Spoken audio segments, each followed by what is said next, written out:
शृणुयामदेवाः भद्रं पश्येमाक्षभिर्यजत्राः स्थिरैरङ्गैः स्तुष्टुवागुंसस्तनूभिः व्यशेमदेवहितैयदायुः ॐ शान्तिः शान्तिः शान्तिः ॐ नमो ब्रह्मादिभ्यो ब्रह्मविद्या सम्प्रदायकर्तृभ्यो ऋषिभ्यो नमो महद्भ्यो नमो गुरुभ्यः सर्वोपप्लवरहितः प्रज्ञानघनप्रत्यगतो ब्रह्मैवाहमस्मि श्रुतिस्मृतिपुराणानामालयं करुणालयं नमामि भगवत्पादशङ्करं लोकशङ्करं शङ्करं शङ्कराचार्यं केशवं बादरायणं सूत्रभाष्यकृतौ वन्दे भगवन्तौ पुनः पुनः श्रीमच्छङ्करभगवत्पूज्यपादसद्गुरुभ्यो नमः वन्दे तं सच्चिदानन्दं निजकविं महामतिं वेदवेदान्तसारज्ञं सद्गुरुं प्रणतोऽस्म्यहं सदाहं सम्प्रदायज्ञं संयमीन्द्रं सदाश्रयं सद्गुरुं सच्चिदानन्दं सदाचार्यं समाश्रये श्री श्री सच्चिदानन्देन्द्र सरस्वती महासद्गुरुभ्यो नमः अधीः भगवो ब्रह्म प्रज्ञानांशुप्रदानैः स्थिरचरनिकरव्यापिभिर्व्याप्य लोकान् भुक्त्वा भोगान् स्थविष्टान् पुनरभिधिषणोद्भासितान् कामजन्यान् पीत्वा सर्वान् विषयशान् स्वपिति मधुरमुन्मायया भोजयन् माया सङ्ख्यातुरीयं परममृतमजं ब्रह्म यत्तन्नतोऽस्मि यो विश्वात्मा विविधविषयान् प्राश्य भोगान् स्थविष्ठान् पश्चाच्चान्यान् स्वमतिविभवान् ज्योतिषा स्वेन सूक्ष्मान् सर्वानेतान् पुनरभिषये स्वात्मनि स्थापयित्वा हित्वा सर्वान् विशेषान् विगतगुणगणः पात्वसौनस्तुरीयः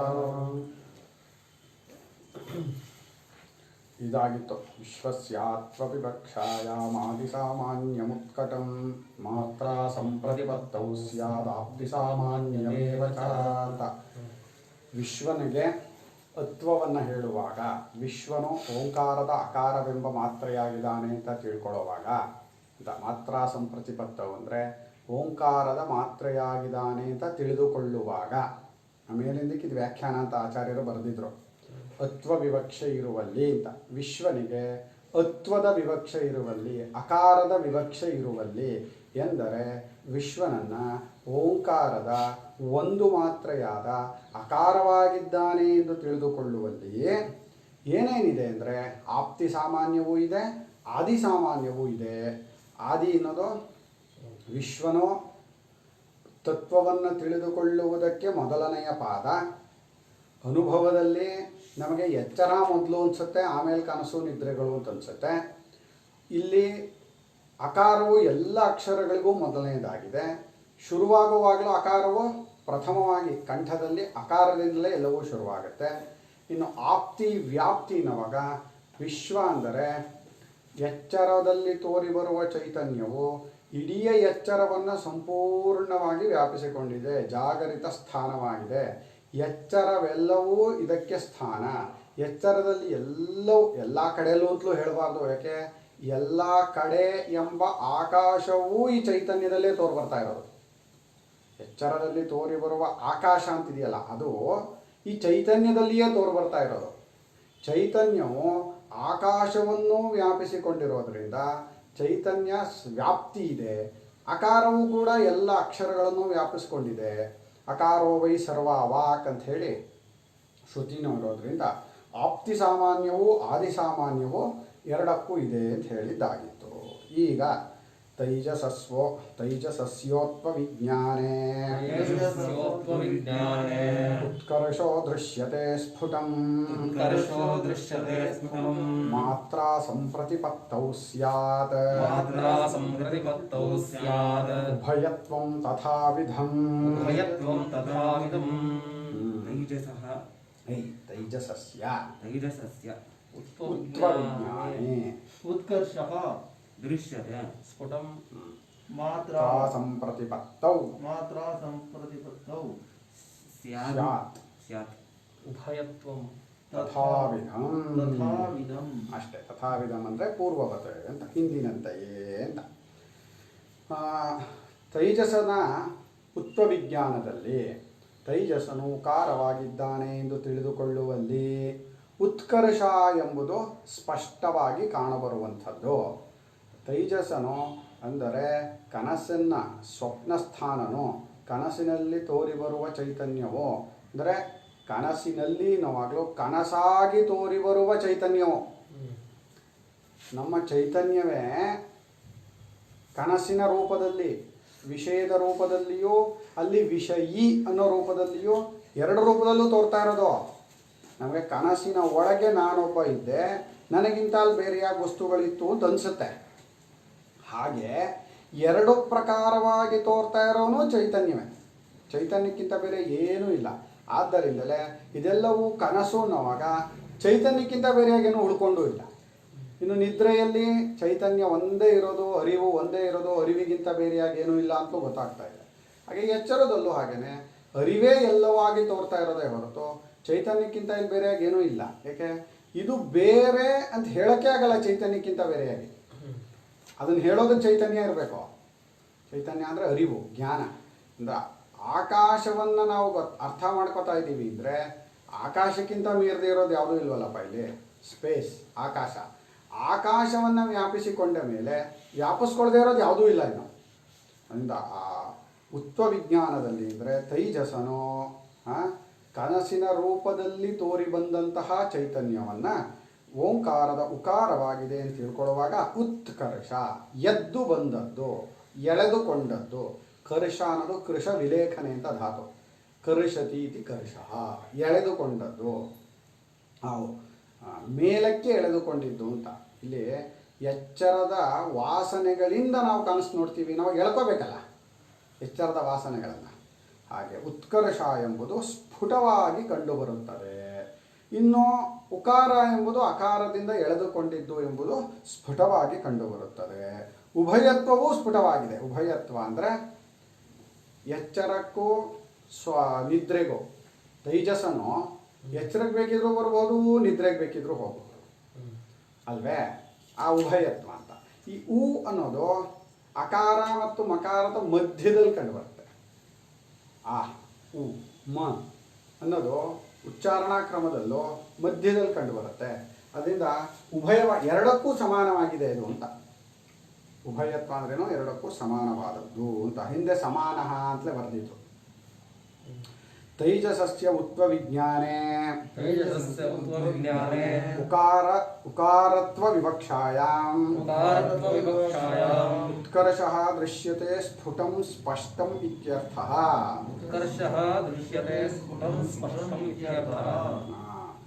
ತೈಜಸನು ಉತ್ವವಾಗಿದ್ದಾನೆ, ಉಕಾರವಾಗಿದ್ದಾನೆ ಎಂಬ ವಿವಕ್ಷೆ ಇರುವಲ್ಲಿ, ಆ ಉಕಾರ ವಿವಕ್ಷೆ ಇದೆ ಅಂದರೆ ಅದು ಮಾತ್ರ ಸಂಪ್ರತಿಪತ್ತವು ಅನ್ನೋದು ಅದಕ್ಕೆ ವ್ಯಾಖ್ಯಾನ ಅಂತ ಹಿಂದಿನ ಥರನೇ ತಗೋಬೇಕು. ಉಕಾರತ್ವ ವಿವಕ್ಷಾಯಾಮ್ ಅಂತಂದರೆ ಮಾತ್ರ ಸಂಪ್ರತಿಪತ್ತವು, ಆ ಉಕಾರವೆಂಬ ಮಾತ್ರೆಯಾಗಿದ್ದಾನೆ ಎಂದು ಹೇಳಬೇಕು ಅಂತ ಇಷ್ಟಪಟ್ಟುಕೊಂಡಿರೋವಾಗ ಶ್ರುತಿ ತಾನೇ ಹೇಳ್ತಾ ಇರೋದು ನಮಗೆ ಆ ತಿಳುವಳಿಕೆಯನ್ನು. ಹಾಗೆ ಹೇಳಬೇಕು ಅಂದ್ಕೊಂಡಾಗ ಯಾವುದು ಕಂಡಿದೆಯೋ ಆ ಅನುಭವವನ್ನು ಇಟ್ಕೊಂಡೇ ಶ್ರುತಿ ತಿಳಿಸ್ತಾ ಇದೆಯೇ ಹೊರತು ಸುಮ್ಮನೆ ಹೇಳ್ತಾ ಇಲ್ಲ. ಯಾವುದು ಅಂದರೆ ಉತ್ಕರ್ಷ ಅನ್ನೋದು ಸ್ಫುಟವಾಗಿ ಸ್ಪಷ್ಟವಾಗಿ ತೋರಿ ಬರ್ತಾ ಇದೆ, ಎಳೆದುಕೊಂಡದ್ದು ಅಂತ. ನಮಗೆ ಎಚ್ಚರದ ಎಲ್ಲ ಸೂಕ್ಷ್ಮತೆಯನ್ನು ಎಳ್ಕೊಂಡು ಹೋಗೋ ಶಕ್ತಿ ಇದೆಯಲ್ಲ. ಈಗ ಎಳ್ಕೊಂಡಿದ್ದೀವಿ, ಎಚ್ಚರದ ವಾಸನೆಗಳಿಂದಲೇ ಕನಸು ಬರುತ್ತದೆ ಅಂತ. ಹಾಗಂದಮೇಲೆ ಇಡೀ ಪಂಚಭೂತವನ್ನು ಎಳ್ಕೊಂಡು ಹೋಗೋ ಶಕ್ತಿ ನಮಗಿದೆ ಅನ್ನೋದಾದ್ರೆ ನಾವು ಏನಾಗಿದ್ದೀವಿ? ನಾವು ಇಷ್ಟು ಪರಿಚ್ಛಿನ್ನವಾದ ದೇಹ ಆಗಕ್ಕಾಗತ್ತಾ? ಈ ದೇಹದ ಸೂಕ್ಷ್ಮ ರೂಪವನ್ನು ಎಳ್ಕೊಂಡು ಹೋಗಿದ್ದೀವಿ. ದೇಹವೇ ನಾನಾಗಿದ್ದಿದ್ರೆ ದೇಹದ ಸೂಕ್ಷ್ಮ ರೂಪ ನಾನು ಎಳ್ಕೊಂಡು ಹೋಗೋಕ್ಕಾಗ್ತಿರ್ಲಿಲ್ಲ. ಆದರೆ ನಾನು ಈ ದೇಹದ ಸೂಕ್ಷ್ಮ ರೂಪವನ್ನು ಸೇರಿಸ್ಕೊಂಡು ಅಲ್ಲದ ಸೂಕ್ಷ್ಮ ಅನ್ಸಲ್ಲ, ಅಲ್ಲಿ ಸತ್ಯ ಅಂತಲೇ ಅನಿಸುತ್ತೆ, ನಿಜ ಅಂತಲೇ ಅನಿಸುತ್ತೆ, ಸ್ಥೂಲ ಅಂತಲೇ ಅನಿಸುತ್ತೆ ಅಲ್ವೇ? ಆದರೆ ಈ ಕಡೆಯಿಂದ ಹೇಳುವಾಗ ಇದರ ಎಲ್ಲದ ಸೂಕ್ಷ್ಮವನ್ನು ಎಳ್ಕೊಂಡು ಹೋಗಿದ್ದೀವಿ ಅಂದರೆ ನಾವು ಆಕಾಶದ ಸೂಕ್ಷ್ಮವನ್ನು ಎಳೆದುಕೊಂಡು ಹೋಗುವ ನಾವು ಏನಾಗಿರಬೇಕು? ಇಷ್ಟು ಪರಿಚ್ಛಿನ್ನ ದೇಹ ನಾವಾದರೆ ಆ ಆಕಾಶವನ್ನು ಅಲ್ಲಿ ಸೃಷ್ಟಿ ಮಾಡ್ಕೊಳಕ್ಕಾಗತ್ತಾ? ಖಂಡಿತ ಆಗ್ತಿರಲಿಲ್ಲ. ಆದ್ರೆ ಆಗಿದೆ, ಸೃಷ್ಟಿ ಮಾಡ್ಕೊಂಡಿದ್ದೀವಿ. ಆಕಾಶಾದಿ ಪಂಚಭೂತಗಳನ್ನು ಸೃಷ್ಟಿ ಮಾಡಿಕೊಂಡು ಅಲ್ಲಿ ಒಂದಾನೊಂದು ದೇಹವನ್ನು, ಅನೇಕ ದೇಹಗಳನ್ನು ಸೃಷ್ಟಿ ಮಾಡ್ಕೊಂಡಿದ್ದೀವಿ. ಅದರಲ್ಲಿ ಒಂದು ದೇಹದಲ್ಲಿ ನಾನು ಅಂತಲೂ ಅಭಿಮಾನ ಪಟ್ಕೊಂಡಿದ್ದೀವಿ. ಅದಷ್ಟು ಸುಳ್ಳು ಅಂತಲೂ ಮಾಡ್ತಾ ಇದ್ದೀವಿ. ನೋಡಿದ್ವಿ, ಅನುಭವಿಸಿದ್ವಿ, ನೋಡಿದ್ವಿ ಅಲ್ಲ, ಸೃಷ್ಟಿ ಮಾಡ್ಕೊಂಡ್ವಿ, ನೋಡಿದ್ವಿ, ಅನುಭವಿಸಿದ್ವಿ, ಸುಳ್ಳು ಅಂತಲೂ ಹೇಳಿದ್ವಿ. ಎಷ್ಟು ಶಕ್ತಿ ನಮ್ಮ ಸ್ವರೂಪಕ್ಕೆ! ಸೃಷ್ಟಿ ಮಾಡ್ಕೊಳ್ಳೋ ಶಕ್ತಿನೂ ಇದೆ. ತಾನೇ ಆ ರೂಪದಲ್ಲಿ ತೋರಿಕೊಂಡು ಅದಕ್ಕೆ ಅಂಟಿಕೊಳ್ಳದೆ ನೋಡ್ಕೊಳ್ಳೋ ಶಕ್ತಿನೂ ಇದೆ. ತಾನೇ ಆ ರೂಪದಲ್ಲಿ ತೋರ್ತಾ ಇರೋದು, ಆದರೆ ಅದನ್ನು ಅಂಟ್ಕೊಂಡಿಲ್ಲ, ಆಗಲೂ ನೋಡ್ತಾನೇ ಇದ್ದಾನೆ. ಸರಿ, ಆ ಅಂಟಿಕೊಳ್ಳದೆ ನೋಡಿದರೂ ಅನುಭವಿಸುವ ಶಕ್ತಿನೂ ಇದೆ. ಅನುಭವಿಸಿದ್ರೂ ಅಂಟ್ಕೊಂಡಿಲ್ಲ, ಬಿಡೋ ಶಕ್ತಿನೂ ಇದೆ. ಕನಸು ಅನ್ನೋದನ್ನು ಎಂಥ ಒಂದು ಅದ್ಭುತವಾದ ವರ ಭಗವಂತ ಕೊಟ್ಟಿರೋದು. ತತ್ವವನ್ನು ತಿಳ್ಕೊಳ್ಳೋಕ್ಕೆ, ನಮ್ಮ ಸ್ವರೂಪವನ್ನು ಅರ್ಥ ಮಾಡ್ಕೊಳ್ಳೋಕ್ಕೆ. ಅಂದರೆ ಹೇಗೇಗೂ ಅಂಟ್ಕೊಂಡಿಲ್ಲ ನೀನು. ಅಂಥ ಕನಸನ್ನು ಸೃಷ್ಟಿ ಮಾಡಿಕೊಂಡೆ, ಯಾವ ಅಭಿಮಾನವೂ ಇಲ್ಲ ಸುಳ್ಳು ಅಂತ ಹೇಳುವಾಗ. ಅಷ್ಟನ್ನು ಮರಳಿನಲ್ಲಿ ಗೂಡು ಕಟ್ಟಿ ಬಡಿಯಿತ್ವಲ್ಲ ಮಕ್ಕಳು, ಅಷ್ಟೂ ಕಷ್ಟಪಟ್ಟಿಲ್ಲ. ಕನಸನ್ನು ಸೃಷ್ಟಿ ಮಾಡ್ಕೊಳಕ್ಕಾಗಲಿ, ಕನಸನ್ನು ಸುಳ್ಳು ಅಂತ ಹೇಳಿ ಇಲ್ಲ ಅಂತ ಮಾಡೋದಕ್ಕಾಗಲಿ. ಸೃಷ್ಟಿ ಮಾಡೋವಾಗ ಎಷ್ಟು ಕಷ್ಟಪಟ್ಟಿಯಪ್ಪ! ಸುಳ್ಳು ಅಂತ ಮಾಡಿದಾಗ ಎಷ್ಟು ಕಷ್ಟಪಟ್ಟಿದ್ನೋ, ಸೃಷ್ಟಿ ಮಾಡೋವಾಗಲೂ ಅಷ್ಟೇ ಕಷ್ಟಪಟ್ಟಿದ್ದು. ಸೃಷ್ಟಿ ಮಾಡಿದ್ ನಾನೇ ಅಂತ ಹೇಳಿ ಅಂಟ್ಕೊಂಡಿಲ್ಲ, ನೋಡ್ತಾ ಇದ್ದಾನೆ. ನೋಡ್ತಾ ಇರೋನಿಗೆ ಸಂಬಂಧವೇ ಆಗಲ್ವಲ್ರಿ, ಅನುಭವ ಆಗಲ್ವ ಅಂದ್ರೆ ಅನುಭವ ಆಗ್ತಾ ಇದೆ. ಅನುಭವಿಸ್ತಾನೂ ಇದ್ದಾನೆ, ನೋಡ್ತಾನೂ ಇದ್ದಾನೆ, ತಾನೇ ಎಲ್ಲವೂ ಆಗಿದ್ದಾನೆ. ಏನು ಸುಳ್ಳು ಅಂತ ಆದರೆ ಏನೂ ವ್ಯತ್ಯಾಸ ಇಲ್ಲ. ಇದು ನಮ್ಮ ನಿಜವಾದ ಸ್ವಭಾವ. ನಮಗೆ ಯಾವುದು ಸೃಷ್ಟಿಯಾದರೂ ನಾವು ಅದಕ್ಕೆ ಅಂಟ್ಕೊಂಡಿರಲ್ಲ, ಯಾವುದು ಬಿದ್ದೋದ್ರೂ ನಮ್ಮಲ್ಲಿ ಯಾವ ವ್ಯತ್ಯಾಸವೂ ಆಗಿರಲ್ಲ, ನಾವು ಹಾಗೇ ಇರೋರೆ. ಆದರೆ ದೇಹಾದಿಗಳಲ್ಲಿ ಸೇರಿಕೊಂಡಾಗ ನಾನೇನೋ ಆಗ್ಬಿಟ್ಟಿದ್ದೀನಿ, ನನಗೇನೋ ಆಗ್ಬಿಟ್ಟಿದೆ, ನಾನು ನಿಜವಾಗ್ಲೂ ಏನೋ ಆಗಿದ್ದೀನಿ ಕಣ್ರಿ ಅನ್ಸುತ್ತೆ. ಅದೇ ತಪ್ಪು ತಿಳುವಳಿಕೆ, ಇದೇ ಅಧ್ಯಾಸ. ಈಗಲೇ ಆಕಾಶ ಸಹಿತವಾಗಿ ಎಲ್ಲವನ್ನೂ ನೋಡ್ತಾ ಇದ್ದೀನಿ ಅನ್ನೋದು ಗೊತ್ತಾಗ್ತಾ ಇದೆ. ಆಕಾಶ ಗೊತ್ತಾಗ್ತಾ ಇದೆಯೋ ಇಲ್ವೋ? ಗೊತ್ತಾಗ್ತಾ ಇದೆ. ನಮ್ಮ ಅನುಭವವೇ, ಯಾರೋ ಹೊಸಬ್ರು ಯಾರೂ ಅಲ್ಲ, ಯಾರೋ ಹೇಳ್ಕೊಡ್ತಾ ಇಲ್ಲ, ಯಾರೋ ತುರುಕ್ತಾ ಇಲ್ಲ. ಆಕಾಶವನ್ನು ಗೊತ್ತು ಮಾಡ್ಕೋತಾ ಇದ್ದೀನಿ ಅಂತಾನೆ, ದೇಹ ನಾನು ಅಂತಾನೆ. ಹೇಗಪ್ಪ ಆಕಾಶವನ್ನು ಬೆಳಗೋನು ಈ ದೇಹ ಆಗ್ತಾನ? ಸಾಧ್ಯವಾ? ಯಾಕೆಂದರೆ ಯಾವುದನ್ನಾದರೂ ಒಂದನ್ನು ಅರ್ಥ ಮಾಡ್ಕೊಳಕ್ಕೆ ನಾವು ಆ ರೂಪ ಆಗಿಬಿಡ್ಬೇಕದು. ಆ ರೂಪ ಆಗಲಿಲ್ಲ ಅಂದ್ರೆ ನಮ್ಗೆ ಅದು ಗೊತ್ತೇ ಆಗಲ್ಲ. ಮನಸ್ಸೇ ಇಟ್ಕೊಳ್ಳಿ, ಗೊತ್ತು ಮಾಡ್ಕೋತಾ ಇರೋದು ಮನಸ್ಸು ಅಂತಾದರೂ ಮನಸ್ಸು ಆ ರೂಪವನ್ನು ತಾಳಬೇಕು. ಮನಸ್ಸು ಆಕಾಶ ರೂಪವಾದ ಮೇಲೆ ಮನಸ್ಸು ದೇಹ ಆಗೋದೇ ಇಲ್ಲ. ಒಂದು ಕಾಲಕ್ಕೆ ಮನಸ್ಸು ಒಂದೇ ಒಂದು ರೂಪವನ್ನು ಮಾತ್ರ ತಗೊಳ್ಳೋದು, ಮನಸ್ಸಿನ ಸ್ವಭಾವ ಅದು. ಈಗ ಮನಸ್ಸು ಯಾವಾಗ ಆಕಾಶವನ್ನು ಅರಿತಾ ಇದೆಯೋ, ಆಕಾಶವನ್ನು ಬೆಳಗುತ್ತಿರುವಾಗ ಮನಸ್ಸು ಇನ್ಯಾವುದೂ ಆಗಿರಲ್ಲ. ಅಂದರೆ ಮನಸ್ಸಿಗೆ ಗೊತ್ತಾಗಲ್ಲ ಅಂದರೆ ಇಲ್ಲವೇ ಇಲ್ಲ. ಅದು ಮನಸ್ಸು ಆಯಾಯ ಕಾಲಕ್ಕೆ ಆಯಾಯ ರೂಪ ತಗೊಳುತ್ತೆ. ಅದಿದೆ ಅಂತ ಅನ್ಸುತ್ತೆ, ಅದು ನಾನು ಅಂತ ಅನ್ಸುತ್ತೆ. ಈಗ ಆಕಾಶವನ್ನು ಬೆಳಗುವಾಗಲೂ ಮನಸ್ಸು ಆಕಾಶ ರೂಪವನ್ನು ತಾಳಿದೆಯಲ್ಲಪ್ಪ. ಹಾಗೆ ತಾಳಿದಾಗ ಆಕಾಶ ನಾನು ಅಂತ ಅನ್ನಿಸ್ತಾ ಇದೆಯೋ ಇಲ್ಲ ಅಂತ ಅನ್ನಿಸ್ತಾ ಇದೆಯೋ? ನಾನಲ್ಲ ಅನ್ನಿಸ್ತಾ ಇದೆಯೋ? ನಾನಲ್ಲ ಅಂತ ಅನಿಸುತ್ತೆ. ಅನ್ಸಲ್ಲ. ಈಗ ನೋಡಿ, ಪೆನ್ನು ಆಯ್ತಲ್ವಾ? ಈ ಪೆನ್ನು ನನಗೆ ಗೊತ್ತಾಗುತ್ತೆ ಅಂತ ಹೇಳ್ತೀನಿ. ಮನಸ್ಸು ಈ ಆಕಾರವನ್ನು ತಾಳಿದೆ.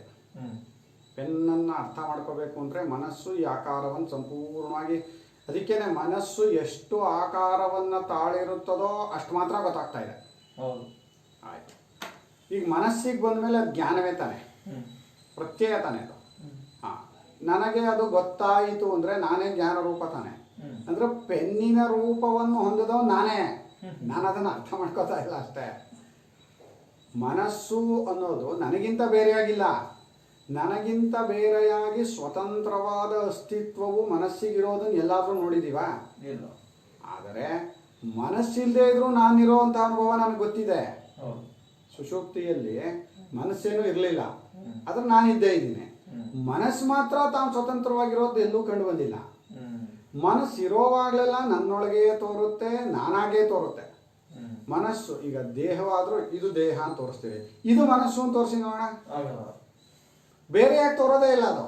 ಯಾಕೆ ಅಂದರೆ ಎಷ್ಟು ಜ್ಞಾನಕ್ಕೆ ಹತ್ತಿರವಾಗಿರುತ್ತೋ ಅಷ್ಟು ನಮ್ಮತನಲ್ಲಿ ಚೆನ್ನಾಗಿ ತೋರ್ಕೋತಾ ಇರುತ್ತೆ. ಈಗ ಆಕಾಶ ರೂಪವಾಗಿ ಮನಸ್ಸು ಆಗಿದೆ ಅಂದರೆ ನಾನು ಆಕಾಶವನ್ನು ಜ್ಞಾನ ರೂಪ ನಾನು ಒಬ್ಬನೇ ತಾನೆ, ಬೇರೆ ಜ್ಞಾನ ಅನ್ನೋದು ಇನ್ನೊಂದಕ್ಕಿಲ್ವಲ್ಲ. ನಾನೇ ಆಕಾಶ ರೂಪವಾಗಿ ತೋರ್ಕೋಬೇಕು. ಅದನ್ನು ಅಷ್ಟು ಚಿಂತನೆ ಮಾಡಿರಲ್ಲ.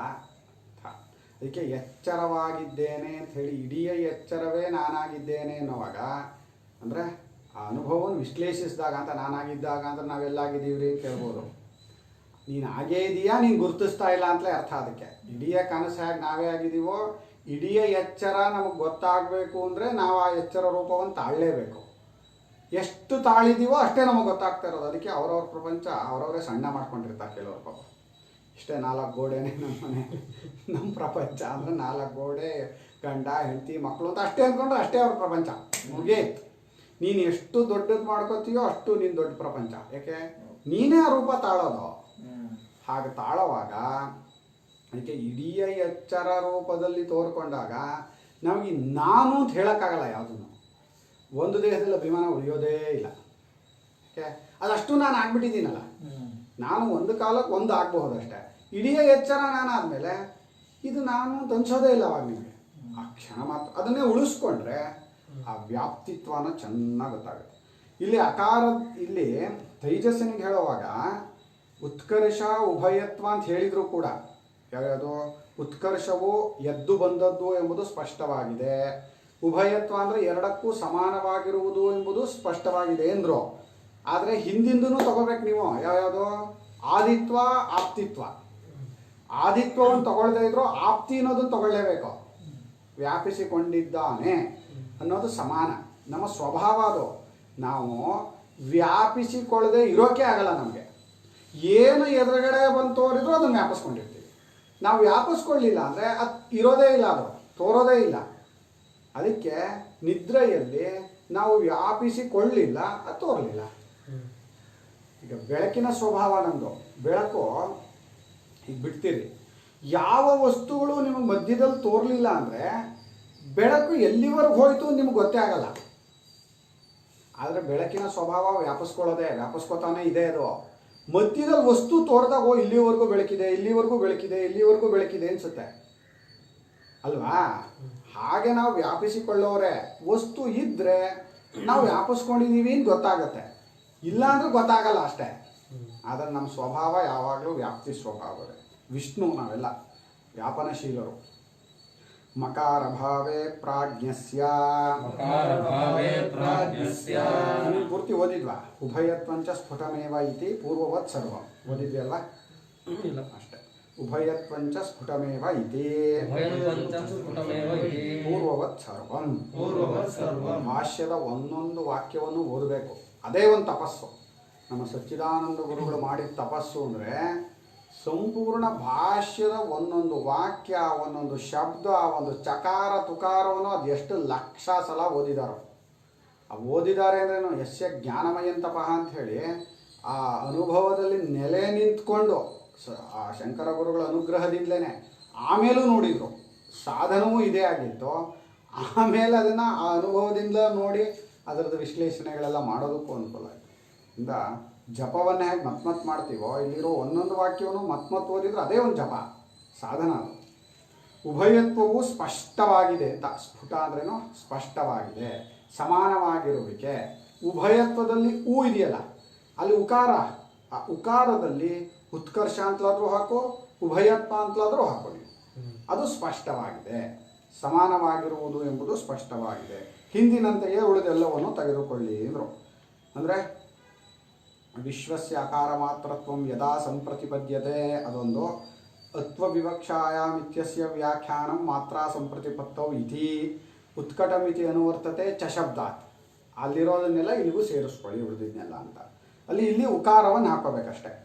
ಮಕಾರ ಭಾವೇ ಪ್ರಾಜ್ಞಸ್ಯ ಮಾನಸಾಮಾನ್ಯಮುತ್ಕಟಂ ಮಾತ್ರ ಸಂಪ್ರತಿಪತ್ತೌ ತು ಲಯಸಾಮಾನ್ಯಮೇವ ಚ. ಪ್ರಾಜ್ಞಸ್ಯ ಮಾನಸಾಮಾನ್ಯಂ. ಮಾನಸಾಮಾನ್ಯಂ. उत्कटम ಮಾತ್ರಾ ಸಂಪ್ರತಿಪತ್ತೌ. तु ಲಯ ಸಾಮಾನ್ಯಂ. ಲಯ ಸಾಮಾನ್ಯಂ. एव च ಚೆನ್ನಾಗಿ ಬಿಡಿಸ್ತಾನಲ್ವಾ ಪದಚ್ಛೇದ. ಮೇವ ಗೀವ ಅಂತೇನು ಹೇಳಲ್ಲ. ಏವ ಹೇಳೋ ಮೇವ ಹೇಳ್ಬಿಟ್ರೆ ಮೇವು ಆಗೋದು. ಮಕಾರ ಭಾವೆ, ಮಕಾರವಾಗಿರುವಾಗ ಯಾರೋ ಪ್ರಾಜ್ಞನನ್ನು ಮಕಾರವಾಗಿದ್ದಾನೆ ಎಂದು ತಿಳಿದುಕೊಳ್ಳಬೇಕು ಅಂತ ಇಚ್ಛೆ ಇರುವಾಗ ಶ್ರುತಿಗೆ ಪ್ರಾಜ್ಞನು ಓಂಕಾರದ ಮಕಾರವಾಗಿದ್ದಾನೆ ಅಂತ ಹೇಳಬೇಕು ಅಂತ ಅಂದ್ಕೊಂಡಾಗ ಏನು ಇಟ್ಕೊಂಡು ಹೇಳ್ತಾ ಇದೆ ಅಂತ ಕೇಳಿದರೆ ಮಾನಸಾಮಾನ್ಯತೆ ಎಂಬುದಿದೆ. ಇಲ್ಲಿ ಮಕಾರವು, ಓಂಕಾರದ ಮಕಾರವು ಅಕಾರ ಉಕಾರಗಳನ್ನು ತನ್ನಲ್ಲಿ ಅಳೆದು ಸುರಿಯುತ್ತಿರುವಂತೆ ಕಾಣಿಸ್ತಾ ಇದೆ. ಅಲ್ಲಿ ಅನುಭವದಲ್ಲಂತೂ ಪ್ರಾಜ್ಞನಲ್ಲಿ ವಿಶ್ವತೈಜಸರು ಒಂದಾಗಿ ಮತ್ತು ಹೊರಗಡೆ ಬಂದ ಹಾಗೆ ಅನಿಸುತ್ತೆ. ಗುರುತಿಸಿದ್ರೆ, ಗುರುತಿಸ್ದೇ ಇರೋರ್ಗೆ ಏನು ಅನ್ಸಲ್ಲ. ಇದೆಲ್ಲ ವಿಚಾರವಂತರಿಗೆ, ವಿಚಾರ ಮಾಡೋರಿಗೆ. ನಮ್ಗೆ ಅನ್ನಿಸ್ತಾ ಇಲ್ವಲ್ಲ ಸ್ವಾಮಿ ಅನ್ಬೋದು. ಅನ್ನಿಸ್ತಾ ಇಲ್ಲ ಅಂದವ್ರಿಗೆ ಏನೂ ಮಾಡೋಕ್ಕಾಗಲ್ಲ ಅಲ್ವೇ. ಹಾಗೆ ಅನ್ನಿಸ್ದೇ ಇರೋರಿಗೆ ಒಂದು ಸೇರು ಹೀಗೆ ತಗೊಂಡು ಹೀಗೆ ಅಳದಿರೋದ್ರಲ್ಲೂ ಒಳಗೆ ಹೋಯ್ತು ಹೊರಗಡೆಗೆ ಬಂತು ಅಂತೂ ಅನ್ಸಲ್ಲ. ಅಲ್ಲೂ ವಿಚಾರ ಮಾಡ್ಬೇಕು ತಾನೆ ಅದನ್ನ ಒಂದು ಸ್ವಲ್ಪವಾದರೂ. ಹೀಗೆ ಒಳಗೆ ಹೋಯ್ತು ಹೊರಗಡೆಗೆ ಬಂತು, ಅದಕ್ಕೆ ಅಳೆಯುವುದು ಅಂತ ಅರ್ಥ. ಅಳೆಯೋದು ಅಂದ್ರೆ ಇಷ್ಟೇನೆ. ಹಾಗೆ ಇಲ್ಲೂ ಕೂಡ ಪ್ರಾಜ್ಞನು ವಿಶ್ವತೈಜಸರನ್ನು ತನ್ನಲ್ಲಿ ಸೇರಿಸ್ಕೊತಾನೆ, ಹೊರಗಡೆ ಹಾಕ್ತಾನೆ. ನೀವು ಅಳಿಬೇಕು, ಚೆನ್ನಾಗಿ ಅಳಿಬೇಕು. ಈಗ ನಾವು ಒಂದು ಸೇರಲ್ಲಿ ವಸ್ತುಗಳನ್ನು ಹಾಕಿ ಹೊರಗಡೆ ಹಾಕಿದಾಗ ಇದಕ್ಕಿಂತ ದೊಡ್ಡದು ಅಂತ ಏನು ಹೇಳ್ತೀರೇನೋ? ಇಲ್ಲ. ಇಲ್ಲಿ ಎಷ್ಟು ಇತ್ತೋ ಅಲ್ಲಿ ಹೊರಗಡೆ ಹೋದ್ಮೇಲೆ ದೊಡ್ಡದಾಯಿತು, ಜಾಸ್ತಿ ಆಯಿತು, ಹೆಚ್ಚಾಗ್ಬಿಟ್ಟಿದೆ ಅಂತ ಏನು ಹೇಳಲ್ಲ. ಈ ಸೇರು ಅಂದ್ರೇನೋ ಅಷ್ಟೇ ಅದುವೇ ಅಂತ ಹೇಳೋದು ನಾವು. ಹಾಗೆ ಪ್ರಾಜ್ಞನಲ್ಲಿ ವಿಶ್ವ ತೇಜಸ್ಸರು ಒಂದಾಗಿ ಹೊರಗಡೆಗೆ ಬಂದಾಗ ಇದನ್ನು ಜಾಸ್ತಿ ಅಂತ ಮಾತ್ರ ಅನ್ಕೋಬಾರ್ದು. ಅದು ಏನೋ ಇದೆ ಅದು, ಇದೇ ಅದು, ಅದೇ ಇದು. ಆ ಭಾವ ತಂದ್ಕೋಬೇಕು, ಆ ಚಿಂತನೆ ಮಾಡಬೇಕು, ಆ ತಿಳುವಳಿಕೆ ನಮಗೆ ಬರಬೇಕು. ಪ್ರಾಜ್ಞನ ಸ್ವರೂಪಕ್ಕಿಂತ ಬೇರೆಯಾಗಿ, ಪ್ರಾಜ್ಞತ್ವಕ್ಕಿಂತ ಬೇರೆಯಾಗಿ, ಪ್ರಾಜ್ಞನ ಅನುಭವ ಅನ್ನೋದನ್ನು ಏನು ಅನುಭವಿಸ್ತಾ ಇದ್ದೀವಿ ಅದಕ್ಕಿಂತ ಬೇರೆಯಾಗಿ ವಿಶ್ವ ಮತ್ತು ತೈಜಸರ ತಿಳುವಳಿಕೆ ಅನುಭವ ಬೇರೆ ಬೇರೆನೇ ಅಲ್ಲ. ಅದು ಇಲ್ಲಿ ಏನೂ ಹೆಚ್ಚಾಗಿದೆ ಅಂತ ಅನ್ಕೋಬಾರ್ದು ನಾವು. ಅಸಂಕುಚಿತ ಚಿತ್ಪದ್ಮ ಪ್ರಾಜ್ಞೆ ಸ್ವಪ್ನ ಪ್ರಬೋಧವತ್ ತಥಾ ಪ್ರಫುಲ್ಲ ಬೋಧಾಬ್ಜ ಪ್ರಾಜ್ಞವತ್ ಸ್ವಪ್ನಬೋಧಯೋ. ನೀವು ನಿದ್ರೆಯಲ್ಲಿ ಮುದುಡಿದ ಅರಿವು ಅಂತ ನಿಮ್ಗೆ ಅನಿಸಿದ್ರೆ, ಅರಿವು ಮುದುಡ್ಕೊಂಬಿಟ್ಟಿದೆ, ಅಲ್ಲಿ ಏನೂ ಕಾಣಿಸ್ತಿರ್ಲಿಲ್ಲ, ಗೊತ್ತಾಗ್ತಿರ್ಲಿಲ್ಲ ಅಂತಿರಲ್ಲ. ಇಲ್ಲೂ ಅದೇ, ನಿಮ್ಗೇನೂ ಗೊತ್ತಾಗಿಲ್ಲ. ಏನು ಗೊತ್ತಾಗಿದೆಯಪ್ಪ? ಏನೂ ಇಲ್ಲ. ಯಾವ ವಸ್ತುನಾದರೂ ಸಂಪೂರ್ಣವಾಗಿ ಹೇಳೋಕ್ಕಾಗತ್ತೇನಪ್ಪ ಇದು ಇಂಥದ್ದು ಅಂತ? ಇಲ್ಲಿ ಅರಿವು ಅರಳಿಕೊಂಡಿದೆ, ಏನೋ ವಿಶಾಲವಾಗಿದೆ ಅಂದರೆ ಅಲ್ಲೂ ಹಾಗೆ ಇರೋದು. ಅಲ್ಲೂ ಅರಿವು ಅನುಭವದಲ್ಲಿ ಅಲ್ಲಿ ಅರಿವು ಮುದುಡಿಕೊಂಡಿದೆ, ಗೊತ್ತಾಗಿಲ್ಲ ಅಂತ ಅನ್ನಿಸ್ತಿತ್ತ ಅಲ್ಲಿ? ಇಲ್ಲಿ ಹೇಗೋ ಅಲ್ಲಿ ಹಾಗೆ, ಅಲ್ಲಿ ಹೇಗೋ ಇಲ್ಲೂ ಹಾಗೇನೆ. ಏನೂ ಆಗಿಲ್ಲ. ಆತ್ಮನಿಗಿಂತ ಬೇರೆಯಾಗಿ ಏನೂ ಇಲ್ಲವೇ ಇಲ್ಲ, ಪರಮಾತ್ಮನೇ ಅನ್ನೋದನ್ನು ಅರ್ಥ ಮಾಡ್ಕೊಳಕ್ಕೆ ಹೇಳ್ತಾ ಇರೋದು. ಏನೂ ಇಲ್ಲ ಅಂತಾರಲ್ಲೋ, ಇಷ್ಟು ಸ್ಪಷ್ಟವಾಗಿದೆ, ನಾನಿದ್ದೀನಿ, ನನಗಿಂತ ಬೇರೆ ಪ್ರಪಂಚ ತೋರ್ತಾ ಇದೆ, ನಾನೇ ಇಲ್ಲ ಅಂತಾರಲ್ಲ ಅಂತ. ನಾನಿಲ್ಲ ಅಂತ ಹೇಳ್ತಾ ಇಲ್ಲ, ನಾನು ಏನಾಗಿದ್ದೀನಿ ಅಂತ ಹೇಳ್ತಾ ಇದ್ದಾರೆ. ಶ್ರುತಿಯಲ್ಲಿ ಅಥವಾ ಆಚಾರ್ಯರು ನೀನಿಲ್ಲ ಅಂತ ಹೇಳೋಕ್ಕೆ ಉಪದೇಶ ಮಾಡಬೇಕಾದನ್ನ, ಅದು ಉಪದೇಶವಾಗುತ್ತೋ? ಅದು ಹುಚ್ಚಿಡಿಸೋದಾಗತ್ತೆ ಅಷ್ಟೆ ಅಲ್ವಾ? ಆದರೆ ಆಚಾರ್ಯರು ನೀನು ನಿನ್ನನ್ನು ಒಂದಾನೊಂದು ದೇಹ ಅಂತ ಅಷ್ಟೇ ತಿಳ್ಕೊಂಡಿದೀಯಾ, ಅಷ್ಟೇ ನೀನಲ್ಲ. ನೀನು ಇಲ್ಲ ಅಂತ ಹೇಳಕ್ಕೆ ಬಂದಿಲ್ಲ ವೇದಾಂತ. ನಿನ್ನ ನಿಜಸ್ವರೂಪ ಸರ್ವವ್ಯಾಪಕ ಸ್ವರೂಪ, ಆಪ್ತಿ ಸಾಮಾನ್ಯ ಆದಿ ಸಾಮಾನ್ಯ ಎಲ್ಲ ಏನು ಹೇಳಿದ್ದು?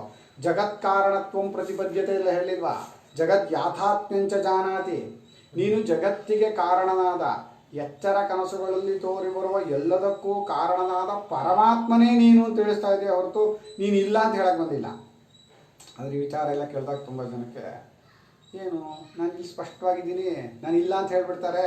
ಅಯ್ಯೋ, ನಾನು ಅಂದರೆ ಏನು ಅಂತ ಗುರ್ತು ಹಿಡಿ ಅಂತ. ಇದೇ ನೀನಾಗಿದ್ದರೆ ಯಾಕೆ ಮತ್ತೆ ನೀನು ಸ್ವಪ್ನದಲ್ಲಿ ಇನ್ನೊಂದು ಯಾವುದೋ ದೇಹ ತೊಗೊಂಡು ಓಡಾಡ್ತಿದ್ದೆ? ಇದೇ ಹೇಳಿ ಬಿದ್ಕೊಂಡಿತ್ತಲ್ಲ, ಈ ದೇಹ ಏನು ಅಲ್ಲಿಗೆ ಬಂದಿಲ್ವಲ್ಲ. ಅಲ್ಲಿ ಓಡಾಡ್ತಾ ಇರೋ ದೇಹ ಇಲ್ಲಿ ಮಲಗಿರೋ ದೇಹ ಒಂದೇ ಆಗುತ್ತಾ? ಹಾಂ, ಈ ಊರಲ್ಲಿ ಮಲಗಿರ್ತೀವಿ, ಅಲ್ಲೆಲ್ಲೋ ಬೇರೆ ಊರು ಬಂದಿರುತ್ತೆ ಅಲ್ವಾ? ಅಲ್ಲಿ ಏನೇನೋ ಇಲ್ಲಿ ಮಲ್ಕೊಂಡಿರ್ತೀವಿ, ಅಲ್ಲಿ ಬೆಟ್ಟ ಹತ್ತಾ ಇರ್ತೀವಿ. ಮಲ್ಕೊಂಡಿರೋದು ಬೆಟ್ಟ ಹತ್ತಿರೋದು ಒಂದೇ ಸಲಿಗೆ ಒಂದೇ ದೇಹ ಮಾಡಿಬಿಡುತ್ತಾ? ಮತ್ತೆ ಆ ದೇಹ ನೀನು, ಈ ದೇಹ ನೀನು ಅಂತ ಹೇಳಿ ದೇಹವಷ್ಟಕ್ಕೆ ನಿನ್ನ ಅರಿವನ್ನು ತುರುಕಬೇಡ. ಆ ಅರಿವು ಸರ್ವವ್ಯಾಪಕವಾಗಿದೆ, ಅದನ್ನು ಹಾಗೆ ನೋಡು. ಆ ಸರ್ವವ್ಯಾಪಕತ್ವವನ್ನು ತಗೊಂಬಂದು ದೇಹಕ್ಕೆ ತುರುಕಿದಾಗ ತುಂಬ ಸೈಡ್ ಎಫೆಕ್ಟ್ಗಳಾಗುತ್ತೆ. ಅದು ಇಲ್ಲಿ ಹಿಡಿಸ್ತಾ ಇಲ್ಲ, ಇದಕ್ಕೆ ಅದನ್ನು ಹಿಡಿಸ್ಕೊಳಕ್ ಆಗ್ತಾ ಇಲ್ಲ. ಇದು ಅದನ್ನ ಆಸೆಯ ರೂಪದಲ್ಲಿ ಹರಡಕ್ಕೆ ಶುರು ಮಾಡುತ್ತೆ. ಅದು ಬೇಕು, ಇದು ಬೇಕು, ಇದು ಬೇಕು, ಅದು ಸಿಗುತ್ತಾ? ಅದ ಇಟ್ಕೊಂಡ್ತಾನೆ ಏನ್ ಮಾಡ್ತೀಯ? ಬೆಟ್ಟ ಕೊಟ್ರು ತಲೆ ಇಟ್ಕೊಳಕ್ಕಾಗತ್ತೆ? ಅದೆಲ್ಲಿರ್ಬೇಕೋ ಅಲ್ಲೇ ಇದೆ. ಅದನ್ನೇ ಹಿಡ್ಕೊಳಕ್ ಹೋಗ್ತಾ ಇದೆ ಇದು. ಆ ಸ್ವರೂಪ ಏನೂ ಆಗಲ್ಲ, ಅದು ಹೋಗಿಲ್ಲ. ಅದನ್ನ ಅರಿವಾಗಿ ನೋಡಿದಾಗ ಏನಾಗಿದೆ ಅನ್ನೋದನ್ನ ಅರ್ಥ ಮಾಡ್ಕೋ.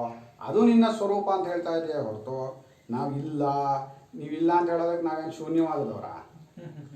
ಬೌದ್ಧರ ನಾವೇನೋ? ಬೌದ್ಧ ರೂಪ ನೀವು ಇಲ್ಲ, ಅವರು ಇಲ್ಲ, ಇವರು ಇಲ್ಲ, ಇಲ್ಲ ಅಂತ ಮಾಡಿದವರು ನಾವು. ನೀನು ಈಗಲೂ ಪರಮಾತ್ಮನೇ ಆಗಿದೆಯಾ ಅಂತ ಹೇಳ್ತಾ ಇರೋರು. ಮಕಾರ ಭಾಷ್ಯಕ್ಕಿಂತ ಶ್ಲೋಕಕ್ಕಿಂತ ಭಾಷ್ಯ ಕಡಿಮೆ. ಆಚಾರ್ಯರಿಗೆ ಅದಷ್ಟು ಸ್ಪಷ್ಟವಾಗಿದೆ. ಅಲ್ಲಿ ಏನಿದೆ ಹೇಳೋದಕ್ಕೆ ಅಂತ. ಮಾನಸಾಮಾನ್ಯತೆ ಎಂದೇನೋ ಅಳೆಯುವುದು ಎಂಬುದರ ಸಾಮಾನ್ಯತೆ ಇದೆ. ಅಳಿತಾ ಇದ್ದಾನೆ ಪ್ರಾಜ್ಞನು ವಿಶ್ವತೇಜಸರ ಹಣೆ ಬರಹವನ್ನು ಚೆನ್ನಾಗಿ ಗೊತ್ತು ಮಾಡಿಕೊಡ್ತಾ ಇದ್ದಾನೆ ನಮಗೆ. ನಾವು ಮಾತ್ರ ತಿಳ್ಕೊತಾ ಇಲ್ಲ. ಅರ್ಥ ಮಾಡಿಸ್ತಾ ಇದ್ದಾನೆ, ಏನೂ ಇಲ್ಲ ಕಂಡ್ರು. ನಿಜವಾಗಿ ಅದು ಇದ್ದಿದ್ರೆ ಯಾಕ್ರಯ್ಯ ಈಗ ತೋರ್ತಾ ಇಲ್ಲ? ಇರೋದೆಲ್ಲಾದ್ರೂ ಹೋಗುತ್ತೇನಯ್ಯ? ಒಂದು ಕಡೆಯಲ್ಲಿ ಒಂದನ್ನು ನೋಡಿ ನೀನೇ ಸುಳ್ಳು ಅಂತ ಬೇರೆ ಹೇಳ್ತೀಯಲ್ಲಪ್ಪ. ಇನ್ನು ಎಚ್ಚರವನ್ನು ನಿಜ ಅಂತ ಅಂದ್ಕೊಂಡ್ರು ಪ್ರಾಜ್ಞನಾಗಿ ಉಳ್ಕೊಂಡಾಗ ಯಾಕಪ್ಪ ತೋರ್ಲಿಲ್ಲ ಅಂಥೇಳಿ ಅದನ್ನು ಅಳತೆ ಮಾಡಿ ತೋರಿಸ್ತಾ ಇದ್ದಾನೆ. ಇನ್ನು ಲಯ ಸಾಮಾನ್ಯವೂ ಇದೆ. ಲಯವಾಗಿದೆ ಅನ್ನೋ ದೃಷ್ಟಿಯಲ್ಲಿ ನೋಡಿದಾಗಲೂ ಎಚ್ಚರ ಕನಸುಗಳಲ್ಲಿ ಅಲ್ಲ, ಪ್ರಾಜ್ಞನಲ್ಲಿ ಈ ಎಚ್ಚರ ಕನಸುಗಳು ವಿಶ್ವ ತೇಜಸ್ಸರು ಲಯವಾಗಿವೆ. ಹಾಗೆ ಮಕಾರದಲ್ಲಿ ಓಂ ಅಂದಾಗ ಆಕಾರ ಉಕಾರಗಳು ಲಯವಾಗುತ್ತವೆ. ಆ ಲಯ ಸಾಮಾನ್ಯತೆಯೂ ಇದೆ. ಮಕಾರತ್ವೇ ಪ್ರಾಜ್ಞಸ್ಯ ಮಿತಿಲಯೌ ಉತ್ಕೃಷ್ಟೇ ಸಾಮಾನ್ಯೇ ಇತ್ಯರ್ಥಃ. ಪ್ರಾಜ್ಞನು ಮಕಾರವಾಗಿದ್ದಾನೆ ಅಂತ ಹೇಳಬೇಕು ಅಂತ ಅಂದ್ಕೊಂಡಿರೋವಾಗ ಮಿತಿ ಮತ್ತು ಲಯ, ಮಿತಿ ಲಯೌ ವಿವಚನ ರಾಮೌ ಮಿತಿ ಲಯೌ. ಮಿತಿ ಅಂದರೆ ಅಳತೆ, ಲಯ ಇವೆರಡೂ ಕೂಡ ಉತ್ಕೃಷ್ಟವಾಗಿವೆ. ಸಾಮಾನ್ಯೇ ಉತ್ಕೃಷ್ಟೇ, ಹೋಲಿಕೆಗಳು ಉತ್ಕೃಷ್ಟವಾಗಿವೆ, ಸಾಮಾನ್ಯವಾಗಿವೆ ಅಂತ ಅರ್ಥ. ನೋಡಿ, ಆಚಾರ್ಯರು ಒಂದೇ ಹಾಕಿರೋದು. ಆಚಾರ್ಯರಿಗೆ ತುಂಬ ಅನುಭವ ಅಷ್ಟು ಚೆನ್ನಾಗಿ ಕೂತ್ಕೊಂಡಿರೋದು, ತುಂಬ ಸ್ಪಷ್ಟವಾಗಿ ಇದರಲ್ಲಿ ಏನಿದೆ ಅಂತ. ಈಗ ಚೆನ್ನಾಗಿ ಮ್ಯಾಥಮೆಟಿಕ್ಸ್ ಚೆನ್ನಾಗಿ ಬರೋರಿಗೆ ಇದೇನೊಂದು ದೊಡ್ಡ ಪ್ರಾಬ್ಲಮ್ ಆಯಿತು ಅನ್ಸುತ್ತೆ. ಪ್ರಾಬ್ಲಮ್ ಆಗಿರೋರಿಗೆ ಇದೇನು ಕಷ್ಟ ಇಲ್ವಾ ಇದು ಅನ್ಸುತ್ತೆ. ಹಾಂ, ಇನ್ನೊಬ್ಬ ಇಷ್ಟೇ ಬರೆದ್ಬಿಟ್ಟಿದ್ದಾರೆ ಅನ್ಸುತ್ತೆ. ಅದಕ್ಕೆ ನಮ್ಮ ಸಚ್ಚಿದಾನಂದ ಗುರುಗಳು ಪಾಪ ಇಷ್ಟು ದೊಡ್ಡ ಗ್ರಂಥ ಬರುತ್ತೆ. ಬರೀ ಮಾಂಡುಕ್ಯಕ್ಕೇನೆ, ಮಾಂಡುಕ್ಯ ರಹಸ್ಯ ವಿವೃತ್ತಿ ಅಂತ ಇದು ಸಂಸ್ಕೃತ ಗ್ರಂಥ. ಇದಲ್ಲದೇನೆ ಗೌಡಪಾದ ಹೃದಯ ಅಂತ ಒಂದು ಕನ್ನಡ ಗ್ರಂಥ ಬರೆದಿದ್ದಾರೆ. ಮಾಂಡುಕ್ಯ ಉಪನ್ಯಾಸ ಮಂಜರಿ. ತಗೊಳ್ಳಿ, ಈ ಗ್ರಂಥವನ್ನು ಎಲ್ಲರೂ ತಗೊಂಡ್ರೆ ಅದ್ಭುತವಾಗಿ ವಿವರಿಸಿದ್ದಾರೆ ಸ್ವಾಮಿಗಳು. ಈಗ ನಾವೇನು ಹೇಳ್ತಾ ಇದ್ದೀವೋ ಯಾವುದು ನಮ್ಮ ಸ್ವಂತಿಕೆ ಏನಿಲ್ಲ, ಎಲ್ಲ ಅವರ ಅನುಗ್ರಹನೇ. ಅವ್ರು ಏನು ಹೇಳಿದಾರೋ ಅದರಲ್ಲಿ ಸ್ವಲ್ಪವಾದರೂ ಹೇಳಕ್ಕೆ ಬಂದ್ರೆ ಅದು ಅವ್ರ ಅನುಗ್ರಹ ಅಷ್ಟೇ. ಅವ್ರು ಹೇಳಿರೋ ಅಷ್ಟು ಪೂರ್ತಿ ಹೇಳೋಕ್ಕಾಗಲ್ಲ. ಅಂದರೆ ಸ್ವಾಮಿಗಳು ಅದಕ್ಕೆ ಎಷ್ಟು ಕೆಲಸ ಮಾಡಿದ್ರು. ಮಾಂಡುಕ್ಯ ಉಪನ್ಯಾಸ ಮಂಜರಿನೂ ಬರೆದಿದ್ದಾರೆ. ಆ ಗ್ರಂಥಗಳೆಲ್ಲ ಓದಿದಾಗ ನಮಗೆ ಏನು ವಿಷಯವನ್ನು ಹೇಳ್ತಾ ಇದ್ದಾರೆ ಅನ್ನೋದು ಸ್ಪಷ್ಟತೆ ಬರುತ್ತೆ. ವಿಚಾರ ಸ್ಪಷ್ಟವಾದಾಗ ಮನುಷ್ಯನಿಗಿನ್ನು ತಪ್ಕೊಳ್ಳೋದು ಅನ್ನೋದಿಲ್ಲ. ಯಾವ ವಿಚಾರದಲ್ಲೂ ತಪ್ಕೊಳ್ಳಲ್ಲ. ಈ ವಿಚಾರ ಸ್ಪಷ್ಟವಾಗಬೇಕು. ಒಂದನ್ನು ತಿಳ್ಕೊಳ್ಳೋಕೆ ಹೊರಟಾಗ ಸಂಪೂರ್ಣವಾಗಿ ತಿಳ್ಕೊಂಡ್ಬಿಡ್ಬೇಕು. ಅದಕ್ಕೋಸ್ಕರ ಬೇರೆ ಬೇರೆ ಗ್ರಂಥಗಳನ್ನೆಲ್ಲ ಓದೋದು ಉಪಕಾರ ಆಗುತ್ತೆ. ಸಂಸ್ಕೃತ ಓದೋದು ಕಷ್ಟ ಆಗ್ಬೋದು ಕೆಲವರಿಗೆ, ಸಂಸ್ಕೃತ ಬಂದವ್ರಿಗೆ ಏನು ತೊಂದರೆ ಇಲ್ಲ. ತ್ರಿಷು ಧಾಮಸು ಯಸ್ತುಲ್ಯಂ ಸಾಮಾನ್ಯಂ ವೇತ್ತಿ ನಿಶ್ಚಿತಃ ಸಪೂಜ್ಯ ಸರ್ವಭೂತಾನಾಂ ಮಂಡ್ಯಶ್ಚೈಷ ಮಹಾಮುನಿಃ. ಯಾಕಪ್ಪ ಇರ್ಲಿ, ತ್ರಿಷು ನಿಲ್ಸಿರೋ ಅಲ್ಲ, ಬಿಡಿಸ್ತಿರೋವಾಗ ಕೂಡಿಸಿಡ್ತಾನೆ, ಕೂಡಿಸಿರೋದನ್ನ ಬಿಡಿಸಿಡ್ತಾನೆ. ಯಹ ಎಲ್ಲಿ ತ್ರಿಷು ಧಾಮಸು ಆಯ್ತೇನಪ್ಪ ಯಹ ಯಹ ವಸ್ತುಲ್ಯಂ ತುಲ್ಯಂ ತುಲ್ಯಂ ಹಾ ಸಾಮಾನ್ಯಂ ವೇತ್ತಿ ನಿಶ್ಚಿತಃ ಸಹ ಪೂಜ್ಯಃ ಸರ್ವಭೂತಾನಾಂ ವಂದ್ಯಃ ವಂದ್ಯಃ ಚ ಚ ಏಷಃ ಏಷಃ ಮಹಾಮುನಿ. ಈ ಮೂರು ಧಾಮಗಳಲ್ಲಿಯೋ ಮೂರು ಸ್ಥಾನಗಳಲ್ಲಿಯೋ ಯಾರೋ ಸಾಮಾನ್ಯವನ್ನು ತಿಳಿದು ಬಿಡುತ್ತಾನೋ, ಮೂರು ಧಾಮಗಳಲ್ಲಿಯೂ ಸಮಾನವಾಗಿರುವುದು ಯಾವುದು? ಧಾಮ ಅಂದರೆ ಸ್ಥಾನ. ಮೂರರಲ್ಲೂ ಸಮಾನವಾಗಿರೋನು ಯಾರು? ನಾನೇ. ನಾನೇ ಎಚ್ಚರವನ್ನು ಅನುಭವಿಸಿದ್ದು, ನಾನು ಎಚ್ಚರವಾಗಿ ತೋರಿಕೊಂಡು ಎಚ್ಚರವನ್ನು ನೋಡಿ ಎಚ್ಚರವನ್ನು ಅನುಭವಿಸಿ ಎಚ್ಚರವನ್ನು ಬಿಟ್ಟಿದ್ದು ನಾನೇ. ಕನಸಾಗಿ ತೋರಿಕೊಂಡು ಕನಸಾಗಿನ ನೋಡಿ ಕನಸನ್ನು ಅನುಭವಿಸಿ ಕನಸನ್ನು ಸುಳ್ಳನ್ನು ಮಾಡಿ ಇನ್ನು ನಿದ್ರೆಯಲ್ಲೋ ಹಾಗೆ. ಮೂರು ಧಾಮಗಳಲ್ಲಿಯೂ ಇಲ್ಲಿ ಈ ಸಮಾನತೆ, ಆದಿತ್ವ, ಆಪ್ತಿತ್ವ, ಉತ್ಕರ್ಷತ್ವ, ಉಭಯತ್ವ, ಮಿತಿ, ಲಯ, ಹೀಗೆ ಇವುಗಳ ಇದೆಲ್ಲವನ್ನು ಹೇಳ್ತಾ ಇರೋದು ನಮ್ಮ ಸ್ವರೂಪಕ್ಕೆ ತಾನೆ. ಅದರಿಂದ ಮೂರು ಧಾಮಗಳಲ್ಲಿಯೂ ಯಾವಾತನೋ ಈ ಒಂದು ಸಮಾನವಾಗಿರುವ ಹೋಲಿಕೆಯನ್ನು ತಿಳಿದುಕೊಂಡು ಬಿಡುತ್ತಾನೋ, ತಿಳಿದುಕೊಂಡು ನಿಶ್ಚಿತನಾಗುತ್ತಾನೋ ಆ ವಿಚಾರದಲ್ಲಿ, ನಾನೇ ಈ ಮೂರು ರೂಪದಲ್ಲಿಯೂ ತೋರ್ತಾ ಇದ್ದೀನಿ, ನನಗೆ ಮೂರು ರೂಪಗಳ ಹಂಗೂ ಇಲ್ಲ, ನಾನು ಕೇವಲ ಚಿನ್ಮಾತ್ರ ಸ್ವರೂಪನಾಗಿದ್ದೀನಿ ಅನ್ನೋದನ್ನು ನಿಶ್ಚಯ ಮಾಡ್ಕೋತಾನೋ ಅವನು ಪೂಜ್ಯನೋ. ಅವನನ್ನು ಪೂಜೆ ಮಾಡಬೇಕು ಆ ಮಹಾಮುನಿಯವನು. ಈ ರೀತಿಯಾಗಿ ಮತ್ತೆ ಮತ್ತೆ ಚಿಂತನೆ ಮಾಡೋನು. ಈಗ ನಾವು ಜಪ ಮಾಡೋರು, ತಪಸ್ಸು ಅಂದರೆ ಜಪದ ಮಣಿ ಹಿಡ್ಕೊಂಡು ಗಡ್ಡ ಗಿಡ್ಡ ಬಿಟ್ಕೊಂಡು ಹಾಕ್ಕೊಂಡಿರೋರು ಮಹಾಮುನಿ ಅಂತೀವಿ. ಹೀಗೆ ಯಾರು ಚಿಂತನೆ ಮಾಡ್ತಾ ಇದ್ದಾನೋ, ಅವನು ಎಲ್ಲಿದ್ದಾನೋ ಗೊತ್ತಿಲ್ಲ, ಪ್ಯಾಂಟ್ ಹಾಕ್ಕೊಂಡಿರ್ಬೋದು ಅವನೇ ಮಹಾಮುನಿ. ಗೊತ್ತಾಗಲ್ಲ ಯಾವ ಚಿಂತನೆಯನ್ನು ಹೃದಯದಲ್ಲಿ ಹಚ್ಕೊಂಡಿದ್ದಾನೆ ಅಂತ ಹೇಗೆ ಗೊತ್ತು ಮಾಡ್ಕೊಳ್ಳೋದು? ಅವನು ಪೂಜ್ಯನಾಗಿದ್ದಾನೆ, ಅವನಿಗೆ ಪೂಜೆ ಮಾಡಬೇಕು. ಪೂಜ್ಯ ಅಂದರೆ ಪೂಜಯಿತು ಯೋಗ್ಯ, ಅವನಿಗೆ ಪೂಜೆ ಮಾಡಬೇಕು. ಅವನು ಪೂಜಾರ್ಹ, ಗೌರವಾರ್ಹ. ಅವನು ಸರ್ವಭೂತಾನಾಂ ಪೂಜ್ಯ. ಅವರು ಇವರು ಅಲ್ಲ, ಮನುಷ್ಯರು ಅಲ್ಲ, ಎಲ್ಲ ಭೂತಗಳು ಇವನಿಗೆ ಪೂಜೆ ಮಾಡುತ್ತವೆ, ಎಲ್ಲ ಪ್ರಾಣಿ ಪಕ್ಷಿಗಳು ಇವನಿಗೆ ಪೂಜೆ ಮಾಡುತ್ತವೆ, ವಂದ್ಯ ಮಾಡುತ್ತವೆ, ನಮಸ್ಕಾರ ಮಾಡುತ್ತವೆ. ಅವನು ವಂದ್ಯ, ನಮಸ್ಕಾರಕ್ಕೆ ಯೋಗ್ಯ, ಸ್ತೋತ್ರ ಮಾಡಲು ಅರ್ಹ, ಪೂಜೆ ಮಾಡಲು ಅರ್ಹ ಮಹಾಮುನಿಯವನು. ಮುನಿ ಅಂದ್ರೇನು? ಮನನ ಮಾಡುವವನು ಮುನಿ. ಮನನಾಥ್ ಮುನಿ. ಇವನು ಮನನ ಮಾಡ್ತಾ ಇದ್ದಾನೆ. ಆ ಎಚ್ಚರ ಕನಸು ನಿದ್ರೆಗಳ ರೂಪದಲ್ಲಿ ತೋರ್ತಾ ಇರೋದು ಯಾವುದು? ಆ ಎಚ್ಚರ ಕನಸು ನಿದ್ರೆಗಳಿಗೆ ಎಷ್ಟು ಬೆಲೆ? ಎಚ್ಚರ ಕನಸುಗಳಲ್ಲಿ ತೋರಿದ ನನ್ನ ಸ್ವರೂಪ ಏನು ಅನ್ನೋದನ್ನು ಮತ್ತೆ ಮತ್ತೆ ಮತ್ತೆ ಹೊಂದಿಸ್ಕೊತಾ ಇದ್ದಾನಲ್ಲ, ಎಂಥ ಮನನ ಒಂದು. ಇನ್ನು ಯಾವ ಮನನೂ ಅಷ್ಟು ದೊಡ್ಡದಿಲ್ಲ. ಯಾಕೆ? ಇನ್ನು ಪ್ರಪಂಚ ಅಂತೇನು ಇಲ್ಲವೇ ಇಲ್ಲ. ಇನ್ನು ಒಳಗೆ ಮಾಡುವಂಥದ್ದೆಲ್ಲ ನಾವು ಪ್ರಪಂಚದ ಒಳಗೆ ಮಾಡುವಂಥದ್ದು. ಇವನು ಪ್ರಪಂಚವನ್ನೇ ಕುಡಿದು ಬಿಟ್ಟಿದ್ದಾನೆ. ಇಲ್ಲವೇ ಇಲ್ಲ ಇನ್ನೇನು. ಸ್ವಾಹ ಆಪೋಷಣ ತಗೊಂಡ್ಬಿಟ್ಟಿದ್ದಾನೆ. ಅಗಸ್ತ್ಯರು ಸಮುದ್ರವನ್ನೇ ಆಪೋಷಣ ತಗೊಂಡ್ಬಿಟ್ರು. ತುಂಬ ಉಳಿಕೋತಾ ಇದೆ ಅಂತ. ನಮ್ಮ ಜನ್ನು ಋಷಿಗಳು ಗಂಗೆಯನ್ನೇ ಆಪೋಷಣ ತಗೊಂಡ್ಬಿಟ್ರು. ಯಾರೋ ಮನನಕ್ಕೆ ತೊಂದರೆ ಕೊಟ್ಟರು, ಮನನ ಮಹರ್ಷಿಗಳು. ಯಾರೋ ಸ್ನೇಹಿತ. ಹಾಗೆ ಈತನು ವಂದ್ಯನಾಗಿದ್ದಾನೆ, ಸ್ತೋತ್ರ ಮಾಡಲು ಅರ್ಹನಾಗಿದ್ದಾನೆ, ನಮಸ್ಕರಿಸಲು ಅರ್ಹನಾಗಿರ್ತಾನೆ. ಅಂಥ ಮೇಲಿನ ಸ್ಥಾನವನ್ನು ಹೊಂದುತ್ತಾನೆ. ಅವನು ಏನಾಗಿದ್ದಾನೆ ಅಂತ ಹೇಳಕ್ಕೆ ಬರಲ್ಲ. ಯಾಕೆ? ಪ್ರಪಂಚದ ಒಳಗಿರೋರನ್ನ ಹೀಗಿದ್ದಾನೆ ಅಂತ ಹೇಳಬಹುದು. ಪ್ರಪಂಚಕ್ಕೆ ಆಧಾರವಾಗಿರುವ ಜಗತ್ಕಾರಣನಾದ ಪರಮಾತ್ಮನೇ ನಾನು ಅಂತ ತಿಳ್ಕೊಳ್ಳೋವನ್ನ ಏನಾಗಿದ್ದಾನೆ ಅಂತ ಹೇಳ್ತೀರಿ ನೀವು? ಹೇಳಕ್ಕೆ ಬರಲ್ಲ ಅವನ ಬಗ್ಗೆ. ಏನು ನಮಸ್ಕಾರ ಮಾಡ್ಬೋದು ಅಷ್ಟೇ. ಅಪ್ಪ ದೊಡ್ಡವರಪ್ಪ ನೀವು. ಅಲ್ಲಿ ಇದರಲ್ಲಿ ಬರುತ್ತೆ ನಮಗೆ, ಈಶಾವಾಸ್ಯದಲ್ಲೂ ಬಂತಲ್ಲ, ನಮ ಉಕ್ತಿಂ ವಿಧೇಮ. ನಮಸ್ಕಾರ ಮಾಡೋಕ್ಕೂ ಆಗಲ್ಲ, ಹೇಳ್ಬೋದಷ್ಟೆ ನಮಸ್ಕಾರ ಕಣಪ್ಪ ಅಂತ. ಯಾಕೆ? ಸರ್ವಾತ್ಮನಾದನ್ನು ಇಲ್ಲಿ ನಮಸ್ಕಾರ ಮಾಡಿದರೆ ಹಿಂದ್ಗಡೆ ಬಿಟ್ಟು ಹೋಯ್ತು, ಈ ಅಕ್ಕಪಕ್ಕ ಎಲ್ಲ ಬಿಟ್ಟು ಹೋಯ್ತು, ಕೆಳಗೆ ಮೇಲೆ ಬಿಟ್ಟು ಹೋಯ್ತು. ನೀವು ಎಲ್ಲೊಂದು ಕಡೆ ನಮಸ್ಕಾರ ಮಾಡಿದ್ರು, ಇನ್ನು ಉಳಿದಿದ್ದ ಜಾಗಕ್ಕೆ ನಮಸ್ಕಾರ ಮಾಡಲಿಲ್ಲ. ಅವನು ಸರ್ವಾತ್ಮ ಅವನು. ಅದರಿಂದ ನಮಸ್ಕಾರ ಮಾಡೋಕ್ಕಲ್ಲ, ನಮಸ್ಕಾರ ಅಂದ್ಬಿಟ್ರೆ ಎಲ್ಲ ಕಡೆಗೂ ತಲುಪ್ತು.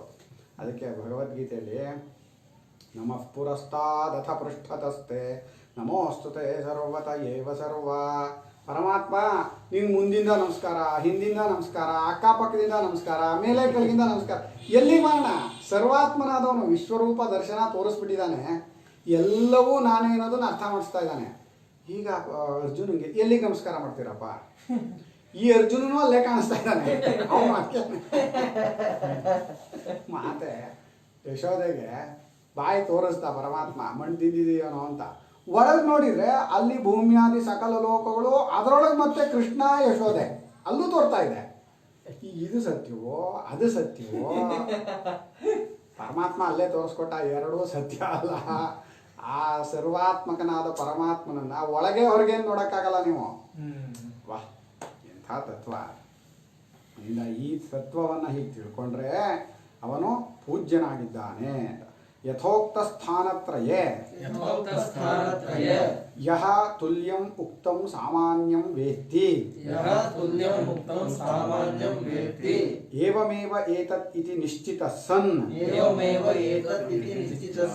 ಸ ಪೂಜ್ಯಃ ವಂದ್ಯಶ್ಚ ಬ್ರಹ್ಮವಿತ್ ಲೋಕೆ ಭವತಿ.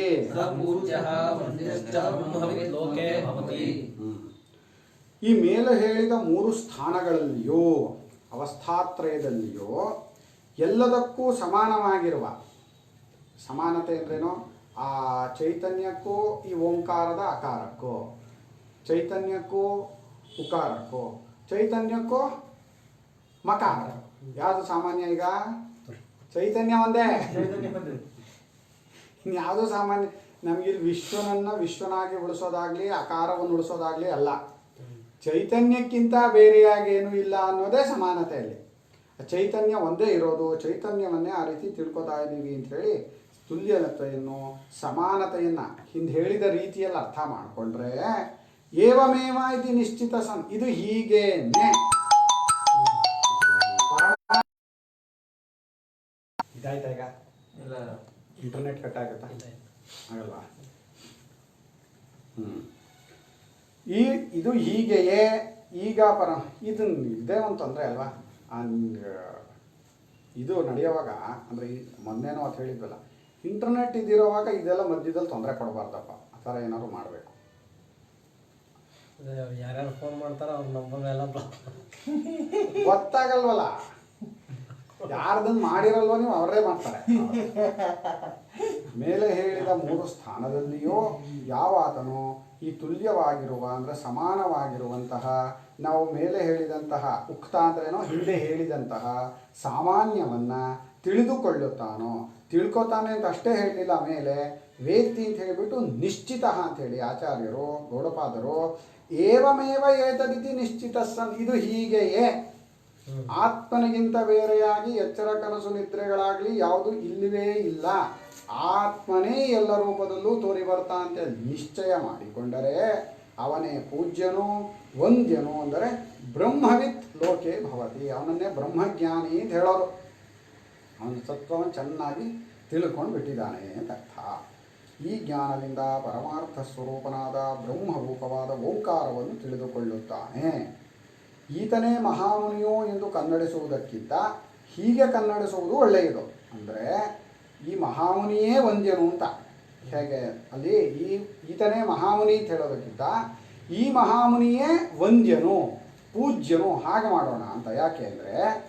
ಏಕೆಂದರೆ ಇಂಥ ಮಹಾಮನನ ಉಳ್ಳವನಾದ್ದರಿಂದ ಪೂಜ್ಯನು ವಂದ್ಯನೂ ಆಗಿರುತ್ತಾನೆ ಎಂದು ಈ ಜ್ಞಾನವನ್ನು ಹೊಗಳಿದಂತಾಗುತ್ತದೆ. ಮಹಾಮುನಿ ಅಂದರೆ ಇಂಥ ಮಹಾಮನನ ಮಾಡ್ತಾ ಇರೋದ್ರಿಂದ, ಶಂಕರ ಮಹಾಮನನ ಅಂತ ಒಂದು ಸ್ವಾಮಿಗಳು ಒಂದು ಗ್ರಂಥ ಬರೆದಿದ್ದಾರೆ ಸಣ್ಣದು. ಮಹಾಮನನ ಯಾವುದು ಅಂದರೆ ಆಚಾರ್ಯರು ಹೇಳಿರುವ ಈ ಚಿಂತನೆ ಇದೆಯಲ್ಲ, ಇದನ್ನು ಮತ್ತೆ ಮತ್ತೆ ತಂದ್ಕೊಳ್ಳೋದು ಶ್ರವಣ ಮನನ ನಿಧಿಧ್ಯಾಸನ ಇದೆಯಲ್ಲ, ಇದೇ ಮಹಾಮನನ. ಇದನ್ನು ಈ ರೀತಿಯಾಗಿ ಮಾಡೋನು ನಿಜವಾಗಿ ಪೂಜ್ಯನು ವಂದ್ಯನು ಬ್ರಹ್ಮವಿತ್ತಾಗುತ್ತಾನೆ. ಯಾವಾಗಲೂ ಸಜೆಷನ್ ಕೊಟ್ಟಿದ್ದಾರೆ, ನೆಟ್ ಆಫ್ ಮಾಡಿ 4G ಇಟ್ಕೊಳ್ಳಿ ಕಾಲ್ ಬರಲ್ಲ. ನೆಟ್ ಆಫ್ ಮಾಡಬೇಕಾ? ನೆಟ್ ಎಲ್ಲಿ ನೆಟ್ ಆಗೋದು ನೆಟ್ ಆಗಿರೋದು. ಲೆಟ್ ಆಫ್ ಅಂದರೆ ಏನು? ಲೆಟ್ ಆಫ್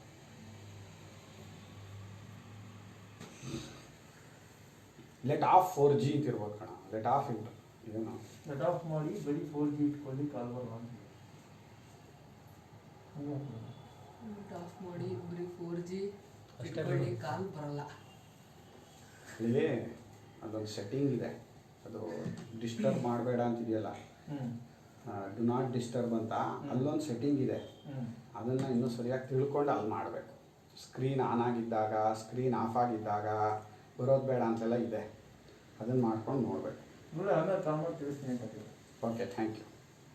ಅಕಾರೋ ನಯತೆ ವಿಶ್ವಂ ಅಕಾರೋ ನಯತೆ ವಿಶ್ವಂ ಉಕಾರಶ್ಚಾಪಿ ತೈಜಸಂ ಉಕಾರಶ್ಚಾಪಿ ತೈಜಸಂ ಮಕಾರಶ್ಚ ಪುನಃ ಪ್ರಾಜ್ಞಂ ಮಕಾರಶ್ಚ ಪುನಃ ಪ್ರಾಜ್ಞಂ ನಾಮಾತ್ರೇ ವಿದ್ಯತೆ ಗತಿಃ ನಾಮಾತ್ರೇ ವಿದ್ಯತೆ ಗತಿಃ. ಅಕಾರಃ ನಯತೆ ವಿಶ್ವಂ ಉಕಾರ ಕಟ್ ಉಕಾರಃ ಉಕಾರಃ ಚ ಗಟ್ ಅಪಿ ತೈಜಸಂ ಮಕಾರಃ ಚ ಪುನಃ ಪ್ರಾಜ್ಞಂ ನ ನ ಅಮಾತ್ರೆ ಮಾತ್ರೆ ವಿದ್ಯತೆ ಗತಿಃ. ಅಕಾರವು ಓಂಕಾರದ ಈಗ ಓಂ ಅಂತ ಅಷ್ಟೇ ಹೇಳ್ತಾ ಇದ್ದಾನೆ. ಈ ಚಿಂತನೆ ಎಲ್ಲ ಸೇರಿಸ್ಕೊಂಡ್ಬಿಟ್ಟಿದ್ದಾನೆ. ಆ ಅಕಾರವು ಸಂಪೂರ್ಣವಾಗಿ ವಿಶ್ವದ ತಿಳುವಳಿಕೆಯನ್ನು ಉಂಟು ಮಾಡಿಬಿಡುತ್ತೆ ನಿಮಗೆ. ಈ ರೀತಿಯಾಗಿ ಚಿಂತನಾ ಪ್ರಧಾನವಾಗಿ ಓಂಕಾರವನ್ನು ಹೇಳ್ತಾ ಇದ್ದಾನೆ ಅಂತ ಇಟ್ಕೊಳ್ಳಿ. ಹೇಳಲೇಬೇಕಲ್ಲ. ಈಗ ಈ ಚಿಂತನೆಯನ್ನು ಅಳವಡಿಸಿಕೊಂಡು ಓಂಕಾರದ ಸ್ಮರಣೆ ಮಾಡ್ತಾ ಇದ್ದಾನೆ ಅಂತ ಇಟ್ಕೊಳ್ಳಿ. ಹಾಗೆ ಮಾಡುವಾಗ ಅಕಾರವು ಅವನನ್ನು ವಿಶ್ವನನ್ನಾಗಿ ಮಾಡಿಬಿಡುತ್ತದೆ. ಉಕಾರವು ತೈಜಸನಲ್ಲಿಗೆ ಒಯ್ಯುತ್ತದೆ ಅಂದ್ರೇನು, ತೈಜಸ ರೂಪವೆಲ್ಲವೂ ಈ ಉಕಾರದಲ್ಲಿ ಸೇರೋಯ್ತು ಅನ್ನೋ ಚಿಂತನೆ ಬರೆಸುತ್ತೆ. ಇನ್ನು ಮಕಾರವು ಪ್ರಾಜ್ಞನಲ್ಲಿ ನೆಲೆ ನಿಲ್ಲಿಸುತ್ತೆ. ಆದರೆ ಓಂ ಅಂತ ಹೇಳಿದಾಗ ಅದು ಅಕಾರ ಉಕಾರ ಮಕಾರಗಳೆಲ್ಲವನ್ನೂ ಒಳಗೊಂಡಿರೋದ್ರಿಂದ ಅದು ಅಮಾತ್ರ. ಅಲ್ಲಿ ಮಾತ್ರೆಗಳಿಲ್ಲ. ಓಂ ಅಂತ ಫುಲ್ ಸೇರ್ತೋ. ಈಗ ಅಕಾರವನ್ನು ಮಾತ್ರೆ, ಉಕಾರವನ್ನು ಮಾತ್ರೆ, ಮಕಾರವನ್ನು ಮಾತ್ರೆ. ಓಂ ಅಂತ ಸೇರಿದಾಗ ಮಾತ್ರೆಗಳಿಲ್ಲ ಇನ್ನು. ಅಲ್ಲಿ ಯಾವ ಗತಿಯೂ ಇರೋದಿಲ್ಲ. ಅದು ತುರೀಯ ಸ್ವರೂಪ ಅಂತ. ಅಂದರೆ ಕೇವಲ ಅಕಾರವನ್ನೇ ಧ್ಯಾನ ಮಾಡ್ತಾ ಇದ್ರೆ ಅವನು ವಿಶ್ವತ್ವವನ್ನು ಹೊಂದಬಹುದು. ಕೇವಲ ಉಕಾರವನ್ನು ಸೇರಿಸ್ಕೊಂಡು, ಉಕಾರ ಕೇವಲ ಉಕಾರ ಬರಲ್ಲ, ಅಕಾರವನ್ನು ಸೇರಿಸ್ಕೊಂಡಾಗ ಉಕಾರ ಆಗುತ್ತದು. ಅದು ಹಿಂದೆ ಪ್ರಶ್ನೋಪನಿಷತ್ತಿನಲ್ಲಿ ಹೇಳಿತ್ತು. ಇದು ಎರಡನೆಯ ಮಾತ್ರೆ ಅಂತ ಆಗಬೇಕು ಅಂದರೆ ಮೊದಲನೇದು ಅದು ಆಗಬೇಕು. ಒಂದು ಅಂತ ಯಾವುದೋ ಆಗದೆ ಇದ್ಯಾವ್ದು ಎರಡು ಆಗುತ್ತೆ. ಇದು ಎಲ್ಲ ರಿಲೇಟಿವ್ ಅಲ್ವಾ. ಅದರಿಂದ ಅಕಾರವನ್ನು ಸೇರಿಸಿಕೊಂಡು ಕೇವಲ ಉಕಾರ ಓಂ ಎಂದರೆ ಎಚ್ಚರ ಕನಸುಗಳು ಅಂತ ಅನ್ಕೋತಾ ಇದ್ರೆ ಅದು ನಿಮ್ಗೆ ಅರ್ಥ ಫಲ ಕೊಡುತ್ತೆ. ಓಂ ಎಂದರೆ ಎಚ್ಚರ ಕನಸು ನಿದ್ರೆಗಳು ಅಂತ ಅಂದ್ಕೊಂಡ್ರೆ ಅದು 3 ಮಾತ್ರೆ ಇದು ಕೊಡುತ್ತೆ. ಆದರೆ ಓಂ ಎಂಬುದು 3 ಮಾತ್ರೆಗಳನ್ನು ಮೀರಿರುವ ತತ್ವವೇ ಆಗಿದೆ ಅಂದ್ಕೊಂಡ್ರೆ ಹಾಗೆಂಥ ಫಲ ಬರುತ್ತೆ ಅಂದರೆ ನೋಡಿ, ಸ್ವಾಮಿಗಳು ಟಿಪ್ಪಣಿಲಿ ಎಲ್ಲನೂ ಬರೆದಿದ್ದಾರೆ. ಯಥೋಕ್ತ 5ನೇ ಟಿಪ್ಪಣಿ ಒಂದ್ಸಲ ಓದೋಣ. ತೈಜಸನನ್ನು ಅಥವಾ ಉಕಾರವನ್ನು ಅರಿತಾಗ ವಿಶ್ವ ಅಥವಾ ಅಕಾರವು ಇರುವುದಿಲ್ಲ. ಹೀಗೆ ಪ್ರಾಜ್ಞನನ್ನು ಅಥವಾ ಮಕಾರವನ್ನು ಅರಿತಾಗ ತೈಜಸವ ಅಥವಾ ಉಕಾರವು ಇರುವುದಿಲ್ಲ. ನಿಜವಾದ ಓಂಕಾರವನ್ನು ಅಥವಾ ತುರೀಯಾತ್ಮನನ್ನು ಅರಿತಾಗ ಮಕಾರವೂ ಇಲ್ಲ, ಮತ್ತೆಲ್ಲಿಗೂ ಹೋಗುವುದೂ ಇಲ್ಲ ಎಂದರೆ ಇನ್ನೊಂದು ಅರಿಯತಕ್ಕದ್ದು ಇರುವುದಿಲ್ಲ. ಈ 3 ಅವಸ್ಥೆಗಳಿಗೂ ಸಾಕ್ಷಿಯಾಗಿರುವ ನಾನು ಅಂತ ಗೊತ್ತು ಮಾಡ್ಕೋಬೇಕು ತಾನೆ. ಗೊತ್ತು ಮಾಡ್ಕೊಳ್ಳಿಲ್ಲ ಅಂದ್ರೆ ಏನೂ ಆಗಲ್ಲ. ಗೊತ್ತು ಮಾಡ್ಕೊಳ್ಳೋದು ಅಂದ್ರೇನು, ಗೊತ್ತಾಗ್ತಾನೆ ಇದೆ, ಅದ್ರಲ್ಲಿ ನಿಶ್ಚಿತ ಬರ್ತಾ ಇಲ್ಲ ಅಷ್ಟೇ, ನಮಗೆ ನಿಶ್ಚಯ ಬರ್ತಾ ಇಲ್ಲ. ಹೀಗೆ ನಿಶ್ಚಯ ಮಾಡ್ಕೊಂಡಾಗ ಹೋಗೋದೆಲ್ಲಿಗೆ, ಬರೋದೆಲ್ಲಿಗೆ, ಅರಿಯೋದು ಯಾವುದು? ಅರಿಬೇಕು ಅಂದರೆ ಏನಾದರೂ ಒಂದು ತೋರ್ಕೋಬೇಕು. ಏನು ತೋರ್ಕೊಂಡ್ರೂ ಆತ್ಮನಿಗಿಂತ ಬೇರೆಯಾಗಿಲ್ಲ ಅನ್ನೋ ನಿಶ್ಚಯ. ಆಗ ನಿಶ್ಚಯ ಮಾಡ್ಕೋಬೇಕು ನಾವು. ಅದನ್ನೇ ಇಲ್ಲಿ ಹೇಳ್ತಾ ಇರೋದು. ಯಥೋಕ್ತೈಃ ಸಾಮಾನ್ಯೈಃ ಆತ್ಮಪಾದಾನಾಂ ಮಾತ್ರಾಭಿಃ ಸಹ ಏಕತ್ವಂ ಕೃತ್ವಾ ಯಥೋಕ್ತೋಂಕಾರಂ ಪ್ರತಿಪದ್ಯ ಯೋ ಧ್ಯಾಯತಿ ತಂ ಅಕಾರಃ ನಯತೆ ವಿಶ್ವಂ ಪ್ರಾಪಯತಿ. ಮೇಲೆ ಹೇಳಿರುವಂತಹ, ಹಿಂದೆ ಹೇಳಿರುವಂತಹ ಎಲ್ಲ ಸಾಮಾನ್ಯಗಳನ್ನು, ಯಾವುದು ಸಾಮಾನ್ಯಗಳು? ಆತ್ಮನ ಪಾದಗಳಾದ ವಿಶ್ವತೇಜಸ ಪ್ರಾಜ್ಞರಿಗೆ ಮಾತ್ರೆಗಳೊಡನೆ, ಅಕಾರ ಉಕಾರ ಮಾತ್ರೆಗಳೊಡನೆ ಇರುವಂತಹ ಸಾಮಾನ್ಯವನ್ನು ಅವೆಲ್ಲನೂ ಒಂದು ಮಾಡಿಕೊಂಡು ಅದು ಬೇರೆಯೇ ಅಲ್ಲ ಅನ್ನೋ ನಿಶ್ಚಿತವಾದ ತಿಳುವಳಿಕೆಯನ್ನು ಇಟ್ಟುಕೊಂಡು ಮೇಲೆ ಹೇಳಿದಂತಹ ಓಂಕಾರವನ್ನು ಯಾರು ತಿಳಿದುಕೊಳ್ಳುತ್ತಾನೋ, ಅಂದರೆ ಧ್ಯಾನ ಮಾಡುತ್ತಾನೋ ಅಂತ. ಓಂಕಾರವನ್ನು ಈಗ ಜಪವಾಗಿ ಉಪಯೋಗಿಸ್ಕೊಳ್ಳೋದು ಬೇರೆ, ಧ್ಯಾನವಾಗಿ ಉಪಯೋಗಿಸ್ಕೊಳ್ಳೋದು ಬೇರೆ. ಹೀಗೆ ಧ್ಯಾನಕ್ಕೆ ಇದು ಪ್ರಕಾರ. ಹೀಗೆ ಧ್ಯಾನ ಮಾಡಬೇಕು. ಓಂ ಅಂದರೆ ಅದು ಪರಮಾತ್ಮ ಸ್ವರೂಪವಾಗಿದೆ ಅನ್ನೋದನ್ನು ಈ ರೀತಿಯಾಗಿ ಧ್ಯಾನಕ್ಕೆ ಸೇರಿಸ್ಕೊಂಡಾಗ ಅವನನ್ನು ಅಕಾರವು ವಿಶ್ವನಿಗೆ ಕರೆದುಕೊಂಡು ಹೋಗುತ್ತದೆ. ವಿಶ್ವಾತ್ಮ ಭಾವವನ್ನು ಅಕಾರವೆಂಬ ಮಾತ್ರೆಯಿಂದ ಅವನು ವಿಶ್ವಾತ್ಮ ಭಾವವನ್ನು ಹೊಂದುತ್ತಾನೆ. ಅಂದರೆ ಹಾಗೇ ಇದ್ದಾನೆ, ಹೊಂದುತ್ತಾನೆ ಅಂದರೆ ಹೊಸದಾಗಲ್ಲ. ಯಾಕೆ ಚಿಂತನೆ ಮಾಡೋವಾಗಲೇ ಅದೆಲ್ಲವೂ ಅಕಾರವೇ ಆಗಿದೆ ಅಂತ ಚಿಂತನೆ ಮಾಡಿಬಿಟ್ಟಿದ್ದಾನೆ ಅವನು. ಇದು ಹೊಂದುತ್ತಾನೆ ಹೋಗುತ್ತಾನೆ ಅನ್ನೋ ಉಪಾಸನೆ ಅಲ್ಲ. ಉಪಾಸನೆ ಇಲ್ಲಾದರೂ ಹೊಸದಾಗಿ ಹೋಗಬೇಕು. ಇವನ್ ಚಿಂತನೆಯಲ್ಲಿಯೇ ಎಚ್ಚರವಾಗಿರುವ ನಾನೇ ಓಂಕಾರದ ಅಕಾರ ಅಂತ ಚಿಂತನೆ ಮಾಡ್ತಾ ಇದ್ದಾನೆ. ಅದರಿಂದ ಹೊಂದುತ್ತಾನೆ ಅಂದ್ರೇನು, ಆ ಅಕಾರವು ಅಷ್ಟು ದೊಡ್ಡತನವನ್ನು ತಂದುಕೊಡುತ್ತೆ ಅವನಿಗೆ. ಓಂಕಾರದ ಧ್ಯಾನವು ಅಕಾರಾಲಂಬನಂ ಓಂಕಾರಂ ವಿದ್ವಾನ್ ಓಂಕಾರಂ ವಿದ್ವಾನ್ ವೈಶ್ವಾನರೋ ಭವತಿ ಇತ್ಯರ್ಥಃ. ಅಂದ್ರೇನು, ಅಕಾರಾಲಂಬನವಾಗಿದೆ ಓಂಕಾರವು. ಓಂಕಾರ ಎಂದರೆ ಒಂದು ಮಾತ್ರೆಯ ವೈಶ್ವಾನರನಾಗಿದ್ದಾನೆ ಅಂತ ಅಷ್ಟೇ ಚಿಂತನೆ ಮಾಡ್ದ ಅಂತ ಇಟ್ಕೊಳ್ಳಿ. ಹಾಗೆ ಮಾಡೋನು ವೈಶ್ವಾನರನೇ ಆಗುತ್ತಾನೆ. ನೀನು ಯಾವ ರೀತಿಯ ಚಿಂತನೆಯನ್ನು ಇಟ್ಕೊಂಡಿರ್ತೀಯೋ ಅದೇ ನಿನಗೆ ಫಲ. ನೀನು ಓಂಕಾರವು ವಿಶ್ವವಾಗಿದೆ ವೈಶ್ವಾನರನಾಗಿದ್ದಾನೆ ಅಂದರೆ ವೈಶ್ವಾನರತ್ವ ಬರುತ್ತೆ. ಓಂಕಾರವು ಅಕಾರ ಉಕಾರಗಳಾಗಿದೆ ಅಂದರೆ ಅದರಿಂದ ತೈಜಸನ ಅದರ ಅಲ್ಲಿವರೆಗೂ ಹೋಗ್ತಾನೆ. ಅಂದರೆ ತೈಜಸ್ ಅಂದ್ರೆ ಯಾವುದೋ ಹಿರಣ್ಯ ಗರ್ಭನವರೆಗೂ ಹೋಗ್ತಾನೆ. ಮನಸ್ಸು ತಾನೆ, ಸಮಷ್ಟಿ ಮನಸ್ಸಿನ ಉಪಾಧಿ, ಸಮಷ್ಟಿ ಮನೋರೂಪಿ, ಅದನ್ನು ಹೊಂದುತ್ತಾನೆ. ಇನ್ನು ಅಕಾರವನ್ನು 3 ಮಾತ್ರೆಗಳು ಆಗಿದೆ ಅಂದ್ಕೊಳ್ಳೋನು ಅವ್ಯಾಕೃತ ಸ್ವರೂಪವನ್ನು ಹೊಂದುತ್ತಾನೆ. ಹಿರಣ್ಯ ಗರ್ಭನಿಗೂ ಆಧಾರವಾಗಿರೋದು ಸೃಷ್ಟಿಗೆ ಮೂಲ ರೂಪ, ಬೀಜ ರೂಪ. 3 ಮಾತ್ರೆಗಳನ್ನು ತನ್ನಲ್ಲಿ ಇಟ್ಕೊಂಡಿರೋದು ಓಂಕಾರ ಅಂದ್ಕೊಂಡ್ರೆ ತತ್ವವನ್ನೇ ತಿಳ್ಕೊಂಡ್ಬಿಡ್ತಾನೆ.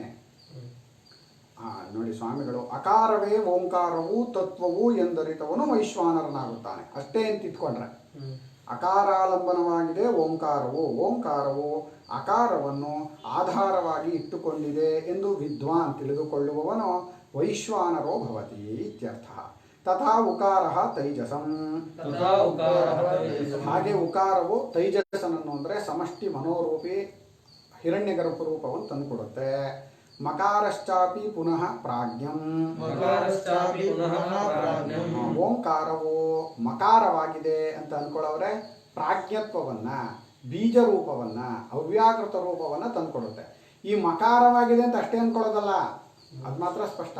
ಅಕಾರ ಉಕಾರ ಮಕಾರವಾಗಿದೆ 3 ಮಾತ್ರ ಸೇರಿಸಿರ್ಬೇಕು. ಒಂದಕ್ಕೆ ಎಲ್ಲಿಟ್ಕೊಂಡ್ರು ವೈಶ್ವಾನರಸ್ತು ಅಷ್ಟೇ ಬರೋದು.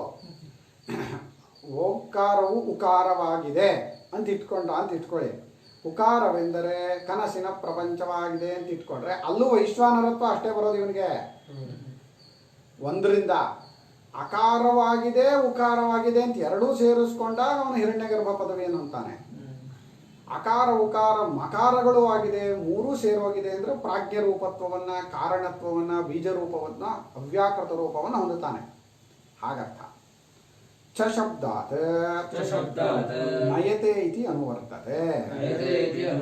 ಎಲ್ಲ ಕಡೆಯಲ್ಲೂ ಚಕ ಚ ಚ ಚ ಅಂತ ಹೇಳ್ತಾ ಇರೋದಿಲ್ಲ. ಏನಂತ ಅಕಾರೋ ನಯತೆ ವಿಶ್ವಂ ಉಕಾರಶ್ಚ ಮಕಾರಶ್ಚ ಅಂತ ಇರೋದ್ರಿಂದ ಆ ಚಕಾರವು ನಯತೆ ಅನ್ನೋದನ್ನು ಎಳ್ಕೊತಾ ಇದೆ. ಕರೆದುಕೊಂಡು ಹೋಗುತ್ತದೆ ಅಂತ. ಕ್ಷೀಣೇತು ಮಕಾರೆ ಬೀಜಭಾವಕ್ಷಯಾತ್ ಅಮಾತ್ರೇ ಓಂಕಾರೆ ಗತಿ ನ ವಿದ್ಯತೆ ಕ್ವಚಿತ್ ಇತ್ಯರ್ಥಃ. ಆದರೆ ಯಾವಾಗ ಮಕಾರವನ್ನು ಕ್ಷೀಣ ಮಾಡಿಕೊಂಡು ಬಿಡುತ್ತಾನೋ, ಆ ಬೀಜಭಾವವೂ ಇಲ್ಲದವನು ಓಂ ಎಂಬುದು ಕೇವಲ ಮಾತ್ರೆಗಳ ರೂಪವಲ್ಲ, 3 ಮಾತ್ರೆಗಳನ್ನು ತನ್ನಲ್ಲಿ ಅಡಗಿಸಿಕೊಂಡ ರೂಪವಾಗಿದೆ ಅಂತ ಅಂದ್ಕೊಂಡಾಗ ಹೋಗೋದೆಲ್ಲಿಗೆ? ಇನ್ನು ಏನು ಹೋದರೂ ಇದು 3ರಲ್ಲೇ ಆಗೋದು. ಇಲ್ಲ ವೈಶ್ವಾನರ ಅನ್ನೋದ್ರಲ್ಲಿ ಜಗತ್ತಿನ ಯಾವುದಾದರೂ ಒಂದು ರೂಪವನ್ನು ಹೊಂದೋದು. ತೈಜಸ ಅಂತ ಹೇಳುವಾಗ ಸಮಷ್ಟಿ ಮನೋರೂಪಿ ಆಗೋದು. ಅದು ಬಿಟ್ಟರೆ ಅವ್ಯಾಕೃತ ರೂಪ. ಇನ್ನು ಜಗತ್ತು ಅಂದ್ರೆ ಇನ್ನೇನಪ್ಪ ಇದೆ? ಈ ಏನಾದರೂ ಗತಿ ಹೊಂದೋದಾದ್ರೆ ಈ 3ರಲ್ಲೇ ಗತಿ ಆಗೋದು. ಆದರೆ ಓಂಕಾರವು 3 ಮಾತ್ರೆಗಳನ್ನು ತನ್ನಲ್ಲಿ ಅಡಗಿಸ್ಕೊಂಡಿದೆ ಅಂತ ಅಂದ್ಕೊಳ್ಳೋನಿಗೆ ಹೋಗೋದೆಲ್ಲಿಗೆ ಬರೋದೆಲ್ಲಿಗೆ? ಅವನ ಚಿಂತನೆನೇ ಹೋಗೋದು ಬರೋದು ಇಲ್ಲ. ಈಗ ನಾವು ಹೋಗೋರು ಬರೋರು ಆಗಿದ್ದೀವಿ ಅಂದರೆ ನಮ್ಮ ಚಿಂತನೆ ಆಗಿದೆ. ನಾವು ಹುಟ್ತೀವಿ, ನಾವು ಸಾಯ್ತೀವಿ, ನಾವು ಅನ್ಕೋತಾ ಇದ್ದೀವಿ, ಹುಡ್ತಾ ಇದ್ದೀವಿ, ಸಾಯ್ತಾ ಇದ್ದೀವಿ. ಮುಂದೆ ಹೇಳ್ತಾರೆ ಆಚಾರ್ಯರು, ಗೌಡಪಾದರು, ನಮಗೆ ಹುಟ್ಟು ಸಾವು ಹೇಗೆ ಬರ್ತಾ ಇದೆ ಅಂದರೆ ನಿಮ್ಗೆ ಯಾರಿಗೂ ಹುಟ್ಟು ಸಾವು ಇಲ್ಲಪ್ಪ, ನೀವು ಇಷ್ಟಪಡ್ತಾ ಇದ್ದೀರಿ ಬರ್ತಾ ಇದೆ. ಅದು ಏನು ಹೇಳ್ತಾರೆ, ಸರ್ವೇ ಧರ್ಮ ಸ್ವಭಾವತಃ ಜರಾ ಮರಣ ನಿರ್ಮುಕ್ತಾ, ಸರ್ವೇ ಧರ್ಮ ಸ್ವಭಾವತಃ ಜರಾ ಮರಣಮಿಚ್ಛಂತಹ ಚ್ಯವಂತೆ ತನ್ಮನೀಷಯ. ಯಾರಿಗೂ ಹುಟ್ಟು ಸಾವು ಇಲ್ಲ, ಇವ್ರಿಗೆ ಬೇಕಾಗಿದೆ ಬರ್ತಾ ಇದೆ ಅಷ್ಟೇ. ನಮ್ಗೆ ಏನು ಬರ್ತಾ ಇದೆ ಅದೆಲ್ಲ ನಮಗೆ ಬೇಕಾಗಿರೋದೇನೆ, ನಮ್ಮ ಚಿಂತನೆಗೆ ತಕ್ಕಂತೆ ನಮ್ಗೆ ಅದು ಬರ್ತಾ ಇದೆ. ಈಗ ಈ ರೀತಿಯಾದ ಚಿಂತನೆ ಇಟ್ಕೊಳ್ಳೋನಿಗೆ ಅಂದರೆ ಮಕಾರ ಭಾವವು ಕ್ಷೀಣವಾಗಲಾಗಿ ಅಂದರೆ ಬೀಜಭಾವವು ಕ್ಷಯವಾಗಲಾಗಿ ಅದು ಅಮಾತ್ರ. ಓಂ ಎಂಬುದು ಯಾವ ಮಾತ್ರೆಗಳು ಇಲ್ಲದೆ ಇರೋದು, ಓಂ ಅನ್ನೋದ್ರಲ್ಲಿ ಎಲ್ಲ ಸೇರಿ ಹೋಯ್ತು ಅಂತ. ಆದ್ದರಿಂದ ಅಲ್ಲಿ ಗತಿ ಎಂಬುದು ಯಾವುದು ಇರುವುದೇ ಇಲ್ಲ. ಆಗ ಅವನು ಏನಾಗ್ತಾನೆ ಅಂದರೆ ಮುಂದಿನ ಮಂತ್ರ ಅದನ್ನು ಹೇಳುತ್ತೆ, ನಾಳೆ ಹೇಳ. ಹರಿ ಓಂ. ಶ್ರೀಕೃಷ್ಣಾರ್ಪಣಮಸ್ತು.